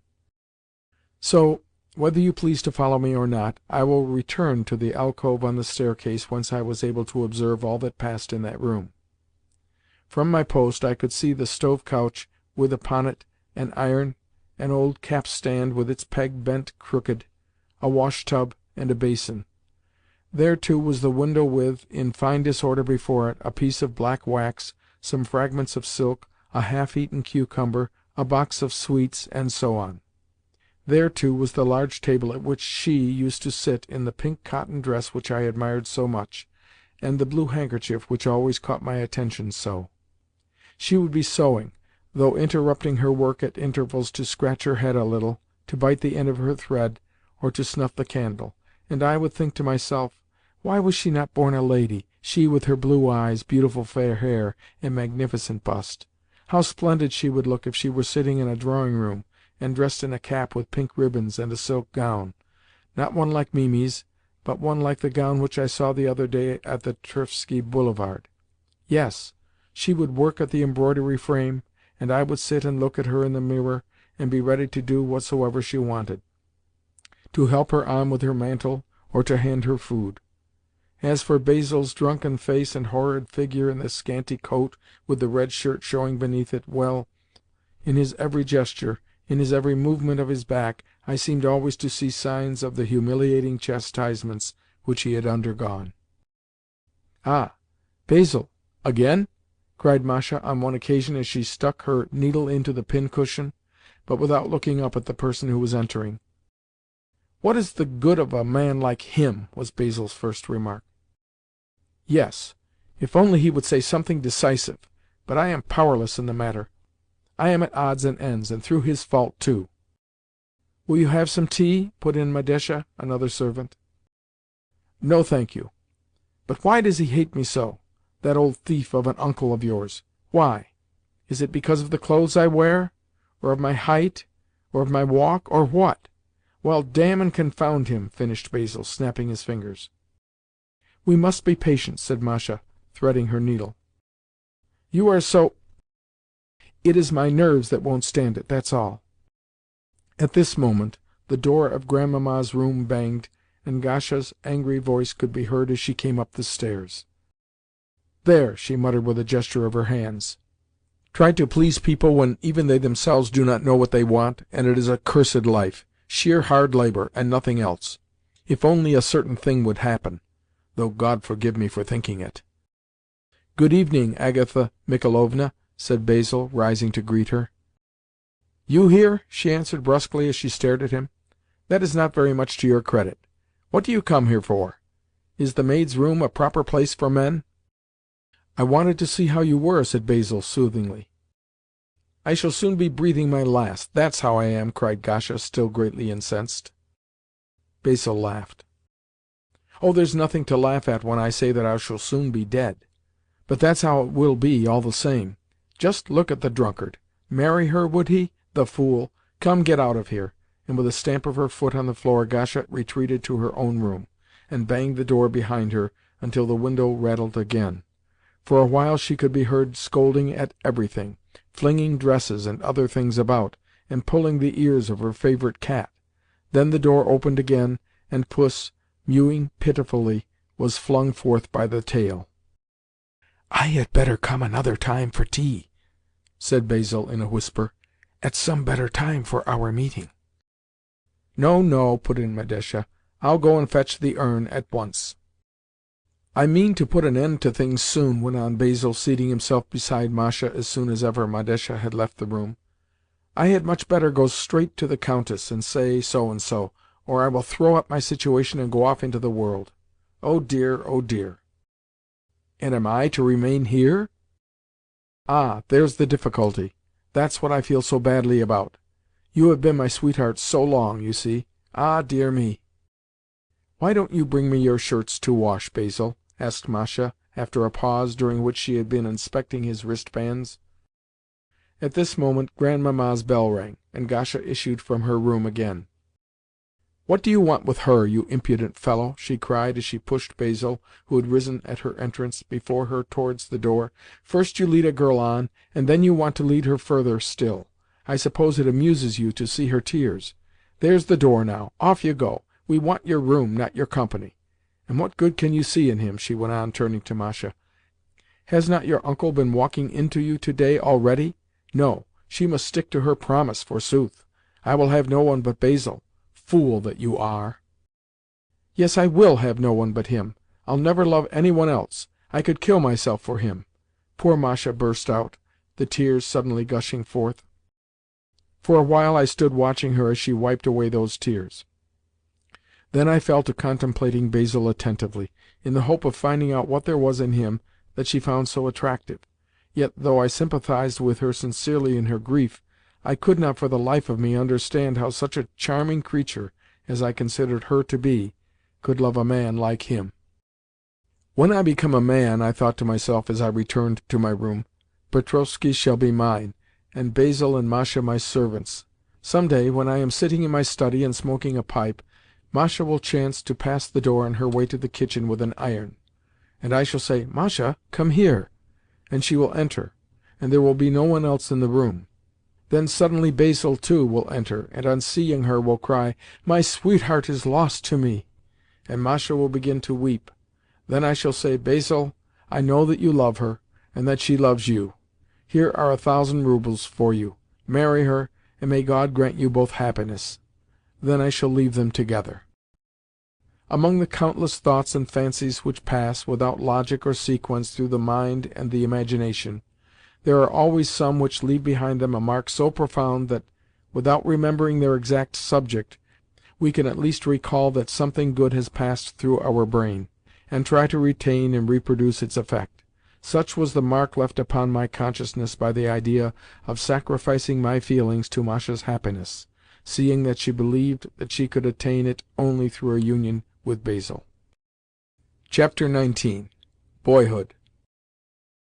Perhaps people will scarcely believe me when I tell them what were the dearest, most constant objects of my reflections during my boyhood.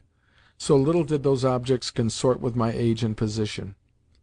Yet, in my opinion, contrast between a man's actual position and his moral activity constitutes the most reliable sign of his genuineness. During the period when I was leading a solitary and self-centred moral life, I was much taken up with abstract thoughts on man's destiny, on a future life, and on the immortality of the soul, and with all the ardour of inexperience strove to make my youthful intellect solve those questions, the questions which constitute the highest level of thought to which the human intellect can tend, but a final decision of which the human intellect can never succeed in attaining. I believe the intellect to take the same course of development in the individual as in the mass, as also that the thoughts which serve as a basis for philosophical theories are an inseparable part of that intellect, and that every man must be more or less conscious of those thoughts before he can know anything of the existence of philosophical theories. To my own mind, those thoughts presented themselves with such clarity and force that I tried to apply them to life, in the fond belief that I was the first to have discovered such splendid and invaluable truths. Sometimes I would suppose that happiness depends not upon external causes themselves, but only upon our relation to them, and that, provided a man can accustom himself to bearing suffering, he need never be unhappy. To prove the latter hypothesis I would, despite the horrible pain, hold out a Tatistchev's dictionary at arm's length for 5 minutes at a time, or else go into the store-room and scourge my back with cords until the tears involuntarily came to my eyes. Another time, suddenly bethinking me that death might find me at any hour or any minute, I came to the conclusion that man could only be happy by using the present to the full, and taking no thought for the future. Indeed, I wondered how people had never found that out before. Acting under the influence of the new idea, I laid my lesson-books aside for 2 or 3 days, and, reposing on my bed, gave myself up to novel-reading, and the eating of gingerbread and honey, which I had bought with my last remaining coins. Again, standing one day before the blackboard, and smearing figures on it with honey, I was struck with the thought, why is symmetry so agreeable to the eye? What is symmetry? Of course it is an innate sense, I continued, yet what is its basis? Perhaps everything in life is symmetry? But no. On the contrary, this is life. And I drew an oblong figure on the board. And after life the soul passes to eternity. Here I drew a line from one end of the oblong figure to the edge of the board. Why should there not be a corresponding line on the other side? If there be an eternity on one side, there must surely be a corresponding one on the other. That means that we have existed in a previous life, but have lost the recollection of it. This conclusion, which seemed to me at the time both clear and novel, but the arguments for which it would be difficult for me at this distance of time to piece together, pleased me extremely, so I took a piece of paper and tried to write it down. But at the first attempt such a rush of other thoughts came whirling through my brain that I was obliged to jump up and pace the room. At the window, my attention was arrested by a driver harnessing a horse to a water-cart, and at once my mind concentrated itself upon the decision of the question, into what animal or human being will the spirit of that horse pass at death? Just at that moment, Woloda passed through the room, and smiled to see me absorbed in speculative thoughts.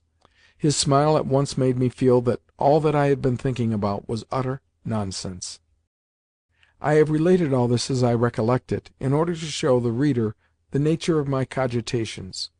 No philosophical theory attracted me so much as scepticism, which at one period brought me to a state of mind verging upon insanity. I took the fancy into my head that no one nor anything really existed in the world except myself, that objects were not objects at all, but that images of them became manifest only so soon as I turned my attention upon them, and vanished again directly that I ceased to think about them. In short, this idea of mine, that real objects do not exist but only one's conception of them, brought me to Schelling's well-known theory. There were moments when the influence of this idea led me to such vagaries as, for instance, turning sharply round, in the hope that by the suddenness of the movement I should come in contact with the void which I believed to be existing where I myself purported to be. What a pitiful spring of moral activity is the human intellect! My faulty reason could not define the impenetrable. Consequently, it shattered one fruitless conviction after another, convictions which, happily for my after-life, I never lacked the courage to abandon as soon as they proved inadequate. From all this weary mental struggle, I derived only a certain pliancy of mind, a weakening of the will, a habit of perpetual moral analysis, and a diminution both of freshness of sentiment and of clearness of thought. Usually, abstract thinking develops man's capacity for apprehending the bent of his mind at certain moments and laying it to heart, but my inclination for abstract thought developed my consciousness in such a way that often when I began to consider even the simplest matter, I would lose myself in a labyrinthine analysis of my own thoughts concerning the matter in question. That is to say, I no longer thought of the matter itself, but only of what I was thinking about it. If I had then asked myself, "Of what am I thinking?" the true answer would have been, "I am thinking of what I am thinking." And if I had further asked myself, "What, then, are the thoughts of which I am thinking?" I should have had to reply, "They are attempts to think of what I am thinking concerning my own thoughts," and so on. Reason, with me, had to yield to excess of reason. Every philosophical discovery which I made so flattered my conceit that I often imagined myself to be a great man discovering new truths for the benefit of humanity. Consequently, I looked down with proud dignity upon my fellow-mortals.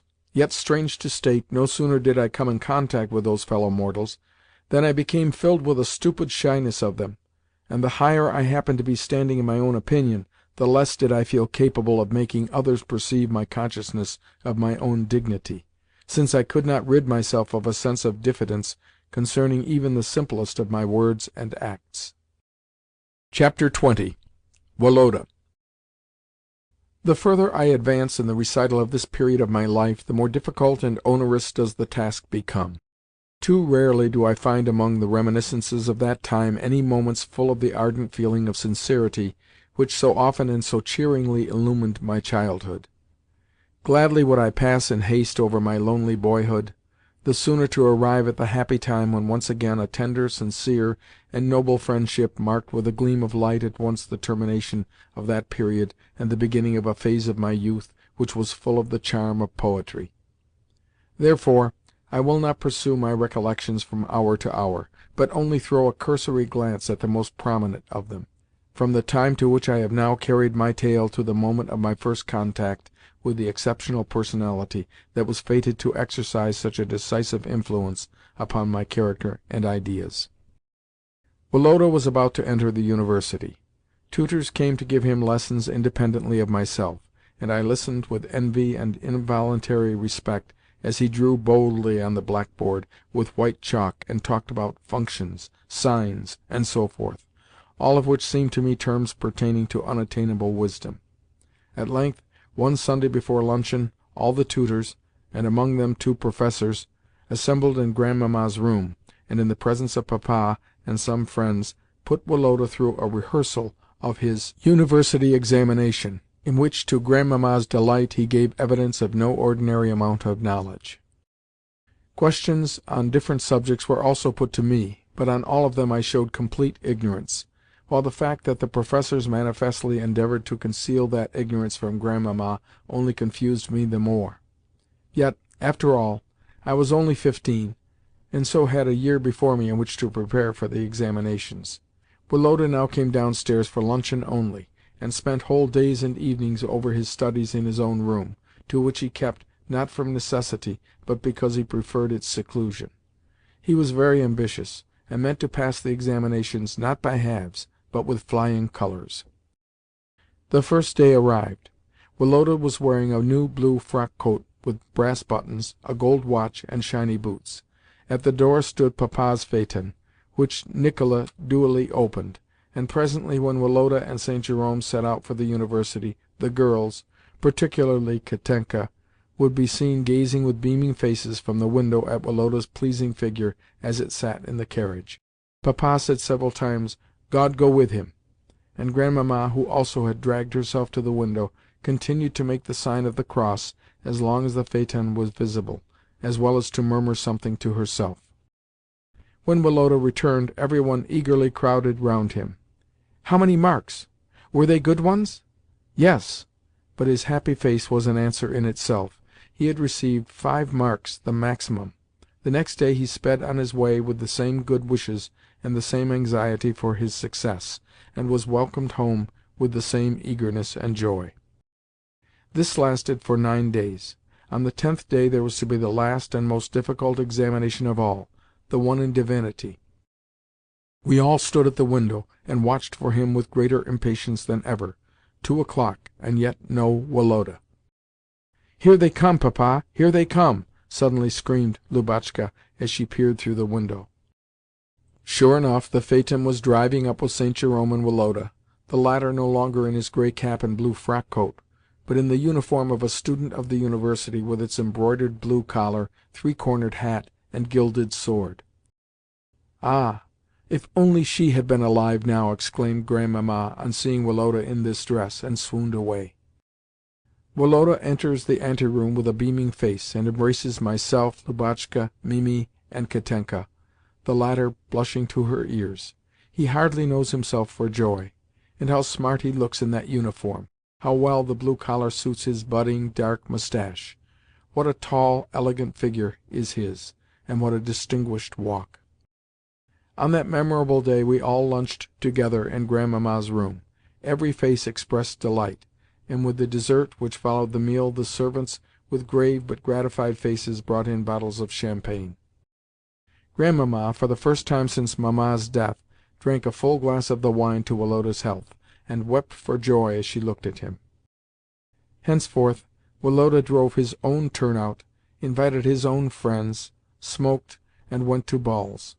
On one occasion I even saw him sharing a couple of bottles of champagne with some guests in his room, and the whole company drinking a toast, with each glass, to some mysterious being. and then quarrelling as to who should have the bottom of the bottle. Nevertheless, he always lunched at home, and after the meal would stretch himself on a sofa and talk confidentially to Katenka. Yet from what I overheard, while pretending of course to pay no attention, I gathered that they were only talking of the heroes and heroines of novels which they had read, or else of jealousy and love, and so on. Never could I understand what they found so attractive in these conversations, nor why they smiled so happily and discussed things with such animation. Altogether I could see that, in addition to the friendship natural to persons who had been companions from childhood, there existed between Woloda and Katenka a relation which differentiated them from us, and united them mysteriously to one another. Chapter 21. Katenka and Lubotshka. Katenka was now 16 years old, quite a grown-up girl, and although at that age the angular figures, the bashfulness, and the gaucherie peculiar to girls passing from childhood to youth usually replace the comely freshness and graceful, half-developed bloom of childhood, she had in no way altered. Still, the blue eyes with their merry glance were hers, the well-shaped nose with firm nostrils, and almost forming a line with the forehead, the little mouth with its charming smile, the dimples in the rosy cheeks, and the small white hands. To her the epithet of girl, pure and simple, was preeminently applicable, for in her the only new features were a new and young lady-like arrangement of her thick flaxen hair and a youthful bosom, the latter an addition which at once caused her great joy and made her very bashful. Although Lubotshka and she had grown up together and received the same education, they were totally unlike one another. Lubotshka was not tall, and the rickets from which she had suffered had shaped her feet in goose fashion, and made her figure very bad. The only pretty feature in her face was her eyes, which were indeed wonderful, being large and black, and instinct with such an extremely pleasing expression of mingled gravity and naivete that she was bound to attract attention. In everything she was simple and natural, so that, whereas Katenka always looked as though she were trying to be like someone else, Lubotshka looked people straight in the face, and sometimes fixed them so long with her splendid black eyes that she got blamed for doing what was thought to be improper. Katenka, on the contrary, always cast her eyelids down, blinked, and pretended that she was short-sighted, though I knew very well that her sight was excellent. Lubotshka hated being shown off before strangers, and when a visitor offered to kiss her she invariably grew cross, and said that she hated affection, whereas when strangers were present Katenka was always particularly endearing to Mimi, and loved to walk about the room arm in arm with another girl. Likewise, though Lubotshka was a terrible giggler, and sometimes ran about the room in convulsions of gesticulating laughter, Katenka always covered her mouth with her hands or her pocket-handkerchief when she wanted to laugh. Lubotshka again loved to have grown-up men to talk to, and said that some day she meant to marry a hussar. But Katenka always pretended that all men were horrid, and that she never meant to marry any one of them, while as soon as a male visitor addressed her she changed completely, as though she were nervous of something.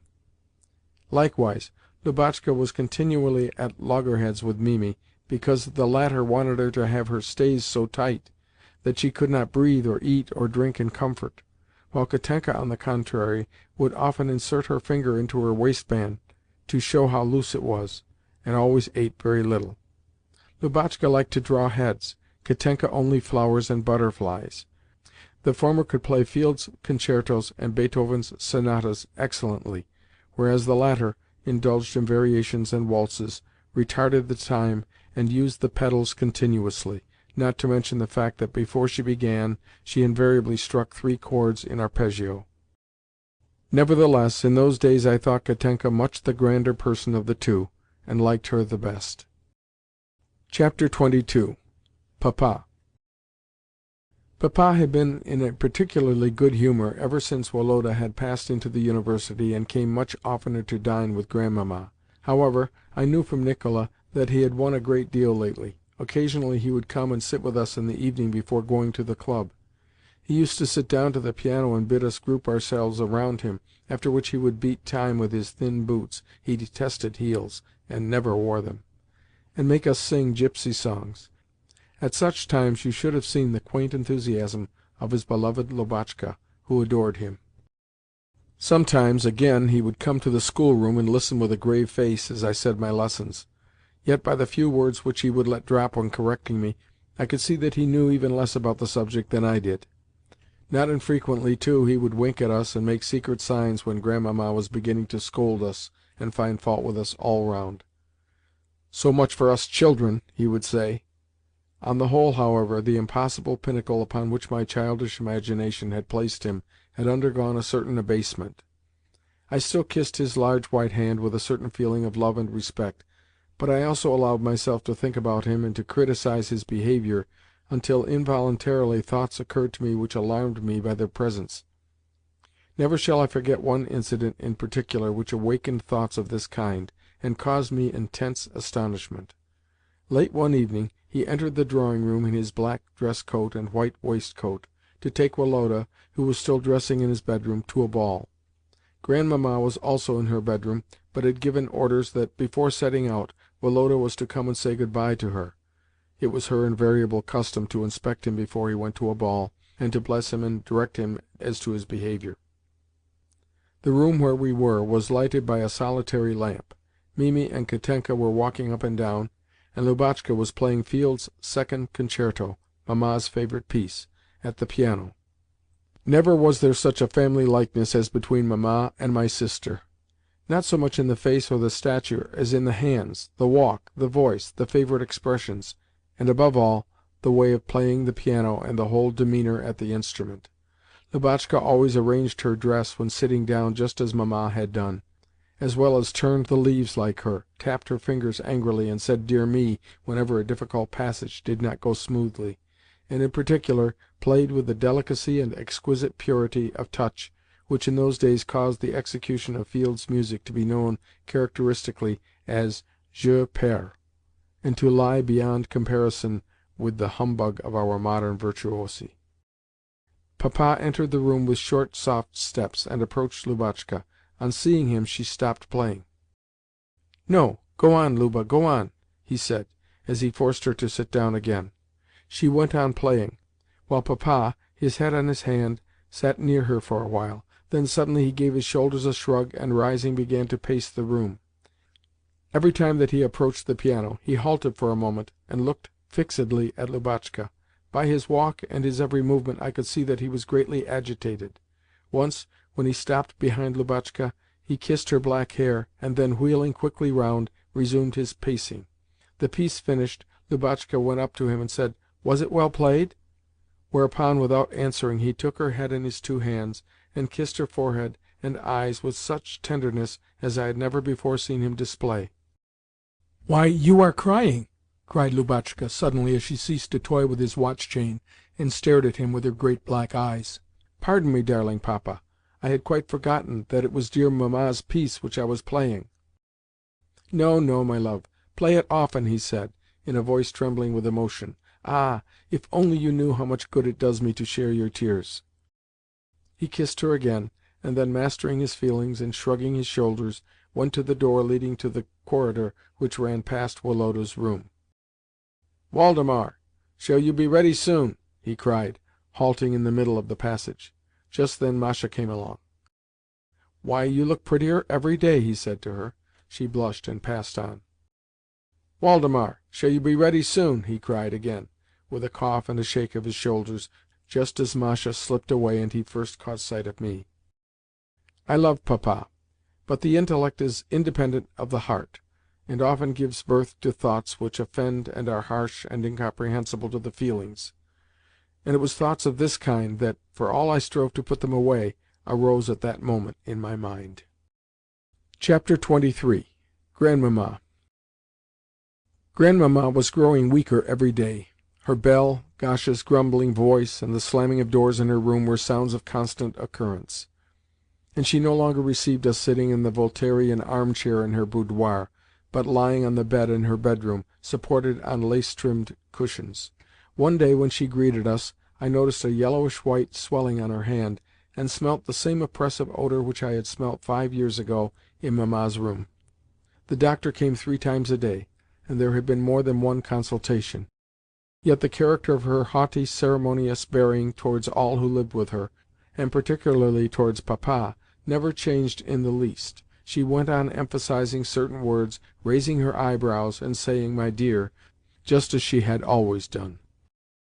Then for a few days we did not see her at all, and one morning St. Jerome proposed to me that Woloda and I should take Katenka and Lubotshka for a drive during the hours generally allotted to study. Although I observed that the street was lined with straw under the windows of Grandmamma's room, and that some men in blue stockings were standing at our gate, the reason never dawned upon me why we were being sent out at that unusual hour. Throughout the drive, Lubotshka and I were in that particularly merry mood when the least trifle, the least word or movement, sets one off laughing. A pedlar went trotting across the road with a tray, and we laughed. Some ragged cabmen, brandishing their reins and driving at full speed, overtook our sledge, and we laughed again. Next, Philip's whip got caught in the side of the vehicle, and the way in which he said "bother the thing" as he drove to disentangle it almost killed us with mirth. Mimi looked displeased, and said that only silly people laughed for no reason at all. But Lubotshka, her face purple with suppressed merriment, needed but to give me a sly glance, and we again burst out into such Homeric laughter, when our eyes met, that the tears rushed into them and we could not stop our paroxysms, although they nearly choked us. Hardly, again, had we desisted a little, when I looked at Lubotshka once more, and gave vent to one of the slang words which we then affected among ourselves, words which always called forth hilarity, and in a moment we were laughing again. Just as we reached home, I was opening my mouth to make a splendid grimace at Lubotshka, when my eye fell upon a black coffin-cover which was leaning against the gate, and my mouth remained fixed in its gaping position. "Your Grandmamma is dead," said St. Jerome as he met us. His face was very pale. Throughout the whole time that Grandmamma's body was in the house, I was oppressed with the fear of death, for the corpse served as a forcible and disagreeable reminder that I too must die some day, a feeling which people often mistake for grief. I had no sincere regret for Grandmamma, nor, I think, had any one else, since, although the house was full of sympathizing callers, nobody seemed to mourn for her from their hearts, except one mourner whose genuine grief made a great impression upon me, seeing that the mourner in question was Gasha. She shut herself up in the garret, tore her hair, and refused all consolation, saying that now that her mistress was dead, she only wished to die herself. I again assert that, in matters of feeling, it is the unexpected effects that constitute the most reliable signs of sincerity. Though Grandmamma was no longer with us, reminiscences and gossip about her long went on in the house. Such gossip referred mostly to her will, which she had made shortly before her death, and of which as yet no one knew the contents except her bosom friend, Prince Ivan Ivanovitch. I could hear the servants talking excitedly together, and making innumerable conjectures as to the amount left and the probable beneficiaries. Nor can I deny that the idea that we ourselves were probably the latter greatly pleased me. 6 weeks later, Nicola, who acted as regular news-agent to the house, informed me that Grandmamma had left the whole of her fortune to Lubotshka, with, as her trustee until her majority, not Papa, but Prince Ivan Ivanovitch. Chapter 24. Myself. Only a few months remained before I was to matriculate for the University, yet I was making such good progress that I felt no apprehensions, and even took a pleasure in my studies. I kept in good heart, and learnt my lessons fluently and intelligently. The faculty I had selected was the mathematical one, probably, to tell the truth, because the terms tangent, differentials, integrals, and so forth, pleased my fancy. Though stout and broad-shouldered, I was shorter than Woloda, while my ugliness of face still remained and tormented me as much as ever. By way of compensation, I tried to appear original. Yet one thing comforted me, namely, that Papa had said that I had an intelligent face. I quite believed him. St. Jerome was not only satisfied with me, but actually had taken to praising me. Consequently, I had now ceased to hate him. In fact, when one day he said that, with my capacities and my intellect, it would be shameful for me not to accomplish this, that, or the other thing, I believe I almost liked him. I had long ago given up keeping observation on the maidservants' room, for I was now ashamed to hide behind doors. Likewise, I confess that the knowledge of Masha's love for Basil had greatly cooled my ardour for her, and that my passion underwent a final cure by their marriage, a consummation to which I myself contributed by, at Basil's request, asking Papa's consent to the union. When the newly married couple brought trays of cakes and sweetmeats to Papa as a thank-offering, and Masha, in a cap with blue ribbons, kissed each of us on the shoulder in token of her gratitude, I merely noticed the scent of the rose pomade on her hair, but felt no other sensation. In general, I was beginning to get the better of my youthful defects, with the exception of the principal one, the one of which I shall often again have to speak in relating my life's history, namely, the tendency to abstract thought. Chapter 25. Woloda's Friends. Although, when in the society of Woloda's friends, I had to play a part that hurt my pride, I liked sitting in his room when he had visitors, and silently watching all they did. The two who came most frequently to see him were a military adjutant called Dubkoff, and a student named Prince Nechludoff. Dubkoff was a little, dark-haired, highly strung man who, though short of stature and no longer in his first youth, had a pleasing and invariably cheerful air. His was one of those limited natures which are agreeable through their very limitations, natures which cannot regard matters from every point of view, but which are nevertheless attracted by everything. Usually the reasoning of such persons is false and one-sided, yet always genuine and taking, wherefore their narrow egotism seems both amiable and excusable. There were two other reasons why Dubkoff had charms for Woloda and myself, namely, the fact that he was of military appearance, and secondly, and principally, the fact that he was of a certain age, an age with which young people are apt to associate that quality of gentlemanliness which is so highly esteemed at their time of life. However, he was in very truth un homme comme il faut. The only thing which I did not like about it all was that, in his presence, Woloda always seemed ashamed of my innocent behaviour, and still more so of my youthfulness. As for Prince Nechludoff, he was in no way handsome, since neither his small grey eyes, his low projecting forehead, nor his disproportionately long hands and feet could be called good features. The only good points about him were his unusually tall stature, his delicate colouring, and his splendid teeth. Nevertheless, his face was of such an original, energetic character, owing to his narrow, sparkling eyes and ever-changing expression, now stern, now childlike, now smiling indeterminately, that it was impossible to help noticing it. As a rule, he was very shy, and would blush to the ears at the smallest trifle. But it was a shyness altogether different from mine, seeing that, the more he blushed, the more determined-looking he grew, as though he were vexed at his own weakness. Although he was on very good terms with Woloda and Dubkoff, it was clearly chance which had united them thus, since their tastes were entirely dissimilar. Woloda and Dubkoff seemed to be afraid of anything like serious consideration or emotion, whereas Nechludoff was beyond all things an enthusiast, and would often, despite their sarcastic remarks, plunge into dissertations on philosophical matters or matters of feeling. Again, the two former liked talking about the fair objects of their adoration. These were always numerous and always shared by the friends in common, whereas Nechludoff invariably grew annoyed when taxed with his love for a certain red-haired lady.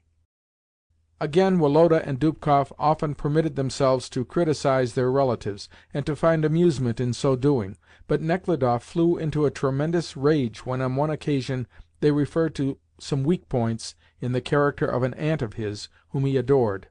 Finally, after supper, Woloda and Dubkoff would usually go off to some place whither Nechludoff would not accompany them, wherefore they called him a dainty girl.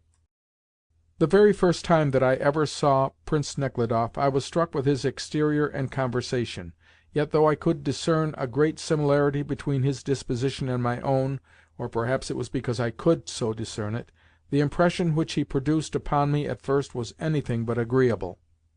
I liked neither his quick glance, his hard voice, his proud bearing, nor, least of all, the utter indifference with which he treated me. Often, when conversing, I burned to contradict him, to punish his pride by confuting him, to show him that I was clever in spite of his disdainful neglect of my presence.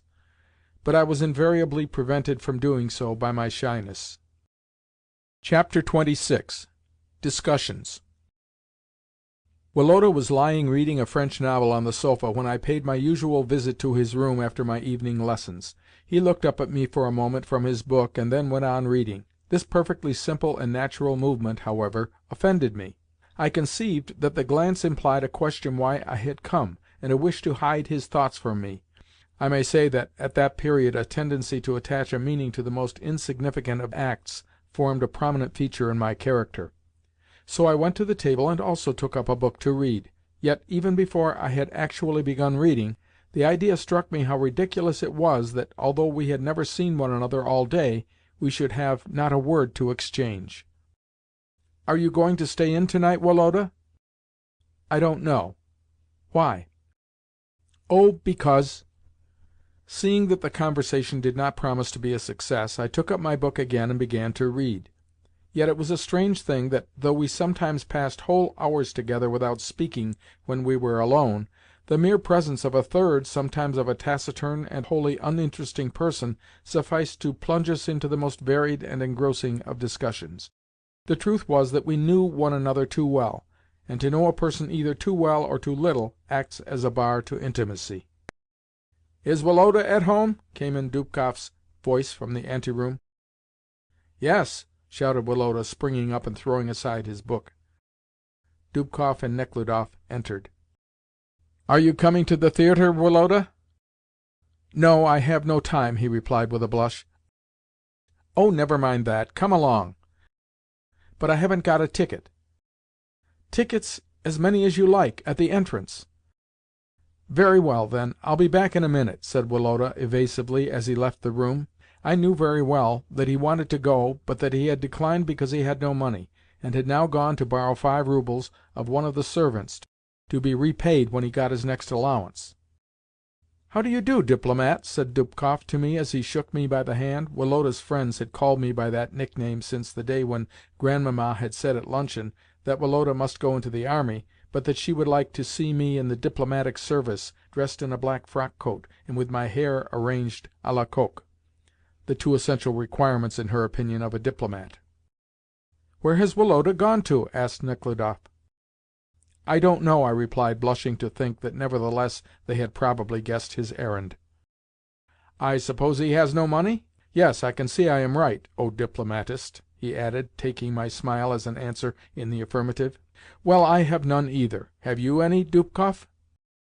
"I'll see," replied Dubkoff, feeling for his pocket and rummaging gingerly about with his squat little fingers among his small change. "Yes, here are 5 kopecks. 20, but that's all," he concluded with a comic gesture of his hand.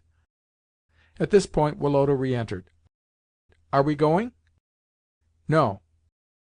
"What an odd fellow you are!" said Nechludoff. "Why don't you say that you have no money? Here, take my ticket." "But what are you going to do?" "He can go to his cousin's box," said Dubkoff. "No, I'm not going at all," replied Nechludoff. "Why?" "Because I hate sitting in a box." "And for what reason?" "I don't know. Somehow I feel uncomfortable there." "Always the same. I can't understand a fellow feeling uncomfortable when he is sitting with people who are fond of him. It is unnatural, mon cher." "But what else is there to be done, si je suis tant timide? You never blushed in your life, but I do at the least trifle," and he blushed at that moment. "Do you know what that nervousness of yours proceeds from?" said Dubkoff in a protecting sort of tone. "D'un excès d'amour propre, mon cher." "What do you mean by excès d'amour propre?" asked Nechludoff, highly offended. "On the contrary, I am shy just because I have too little amour propre. I always feel as though I were being tiresome and disagreeable, and therefore—" "Well, get ready, Woloda," interrupted Dubkoff, tapping my brother on the shoulder and handing him his cloak. "Ignaz, get your master ready." "Therefore," continued Nechludoff, "it often happens with me that—" But Dubkoff was not listening. Tra-la-la-la, and he hummed a popular air. "Oh, but I'm not going to let you off," went on Nechludoff. "I mean to prove to you that my shyness is not the result of conceit. You can prove it as we go along." "But I have told you I am not going." "Well, then, stay here and prove it to the diplomat, and he can tell us all about it when we return." "Yes, that's what I will do," said Nechludoff, with boyish obstinacy. "So hurry up with your return." "Well, do you think I am egotistic?" he continued, seating himself beside me. True, I had a definite opinion on the subject, but I felt so taken aback by this unexpected question that at first I could make no reply. "Yes, I do think so," I said at length, in a faltering voice, and colouring at the thought that at last the moment had come when I could show him that I was clever. "I think that everybody is egotistic, and that everything we do is done out of egotism." "But what do you call egotism?" asked Nechludoff, smiling, as I thought, a little contemptuously. "Egotism is a conviction that we are better and cleverer than any one else," I replied. "But how can we all be filled with this conviction?" he inquired. "Well, I don't know if I am right or not. Certainly no one but myself seems to hold the opinion, but I believe that I am wiser than any one else in the world, and that all of you know it." "At least I can say for myself," observed Nechludoff, "that I have met a few people whom I believe to excel me in wisdom." "It is impossible," I replied with conviction. "Do you really think so?" he said, looking at me gravely. "Yes, really," I answered, and an idea crossed my mind which I proceeded to expound further. "Let me prove it to you. Why do we love ourselves better than any one else? Because we think ourselves better than any one else, more worthy of our own love. If we thought others better than ourselves, we should love them better than ourselves, but that is never the case. And even if it were so, I should still be right," I added with an involuntary smile of complacency. For a few minutes Nechludoff was silent. "I never thought you were so clever," he said with a smile so good-humoured and charming that I at once felt happy. "Praise exercises an all-potent influence, not only upon the feelings but also upon the intellect, so that under the influence of that agreeable sensation I straightway felt much cleverer than before, and thoughts began to rush with extraordinary rapidity through my head. From egotism we passed insensibly to the theme of love, which seemed inexhaustible, although our reasonings might have sounded nonsensical to a listener, so vague and one-sided were they. For ourselves they had a profound significance. Our minds were so perfectly in harmony that not a chord was struck in the one without awakening an echo in the other, and in this harmonious striking of different chords we found the greatest delight. Indeed, we felt as though time and language were insufficient to express the thoughts which seethed within us. Chapter 27. The Beginning of Our Friendship. From that time forth a strange but exceedingly pleasant relation subsisted between Dmitri Nechludoff and myself. Before other people he paid me scanty attention, but as soon as ever we were alone, we would sit down together in some comfortable corner, and, forgetful both of time and of everything around us, fall to reasoning.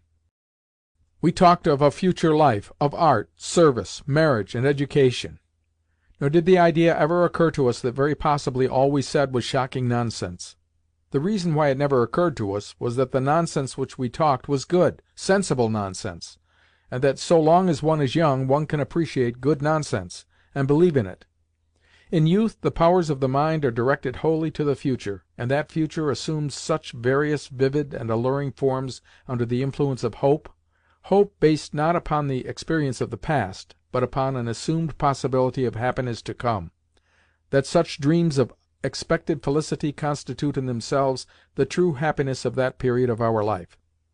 How I loved those moments in our metaphysical discussions which formed the major portion of our intercourse, when thoughts came thronging faster and faster, and succeeding one another at lightning speed, and growing more and more abstract, at length attained such a pitch of elevation that one felt powerless to express them, and said something quite different from what one had intended at first to say. How I liked those moments, too, when, carried higher and higher into the realms of thought, we suddenly felt that we could grasp its substance no longer, and go no further. At carnival time Nechludoff was so much taken up with one festivity and another that, though he came to see us several times a day, he never addressed a single word to me. This offended me so much that once again I found myself thinking him a haughty, disagreeable fellow, and only awaited an opportunity to show him that I no longer valued his company or felt any particular affection for him. Accordingly, the first time that he spoke to me after the carnival, I said that I had lessons to do, and went upstairs, but a quarter of an hour later some one opened the schoolroom door, and Nechludoff entered. "Am I disturbing you?" he asked. "No," I replied, although I had at first intended to say that I had a great deal to do. "Then why did you run away just now?" It is a long while since we had a talk together, and I have grown so accustomed to these discussions that I feel as though something were wanting." My anger had quite gone now, and Dimitri stood before me the same good and lovable being as before. "You know, perhaps, why I ran away?" I said. "Perhaps I do," he answered, taking a seat near me. "However, though it is possible I know why, I cannot say it straight out, whereas you can." "Then I will do so. I ran away because I was angry with you. Well, not angry, but grieved. I always have an idea that you despise me for being so young." "Well, do you know why I always feel so attracted towards you?" he replied, meeting my confession with a look of kind understanding. "And why I like you better than any of my other acquaintances, or than any of the people among whom I mostly have to live? It is because I found out at once that you have the rare and astonishing gift of sincerity." "Yes, I always confess the things of which I am most ashamed, but only to people in whom I trust," I said. "Ah, but to trust a man you must be his friend completely, and we are not friends yet, Nicholas. Remember how when we were speaking of friendship we agreed that, to be real friends, we ought to trust one another implicitly?" "I trust you in so far as that I feel convinced you would never repeat a word of what I might tell you," I said. "Yet perhaps the most interesting and important thoughts of all are just those which we never tell one another, while the mean thoughts, the thoughts which, if we only knew that we had to confess them to one another, would probably never have the hardihood to enter our minds. Well, do you know what I am thinking of, Nicholas?"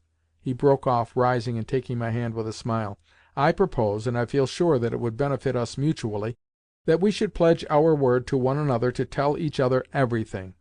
We should then really know each other, and never have anything on our consciences. And to guard against outsiders, let us also agree never to speak of one another to a third person. Suppose we do that?" "I agree," I replied, and we did it. What the result was shall be told hereafter. Kerr has said that every attachment has two sides.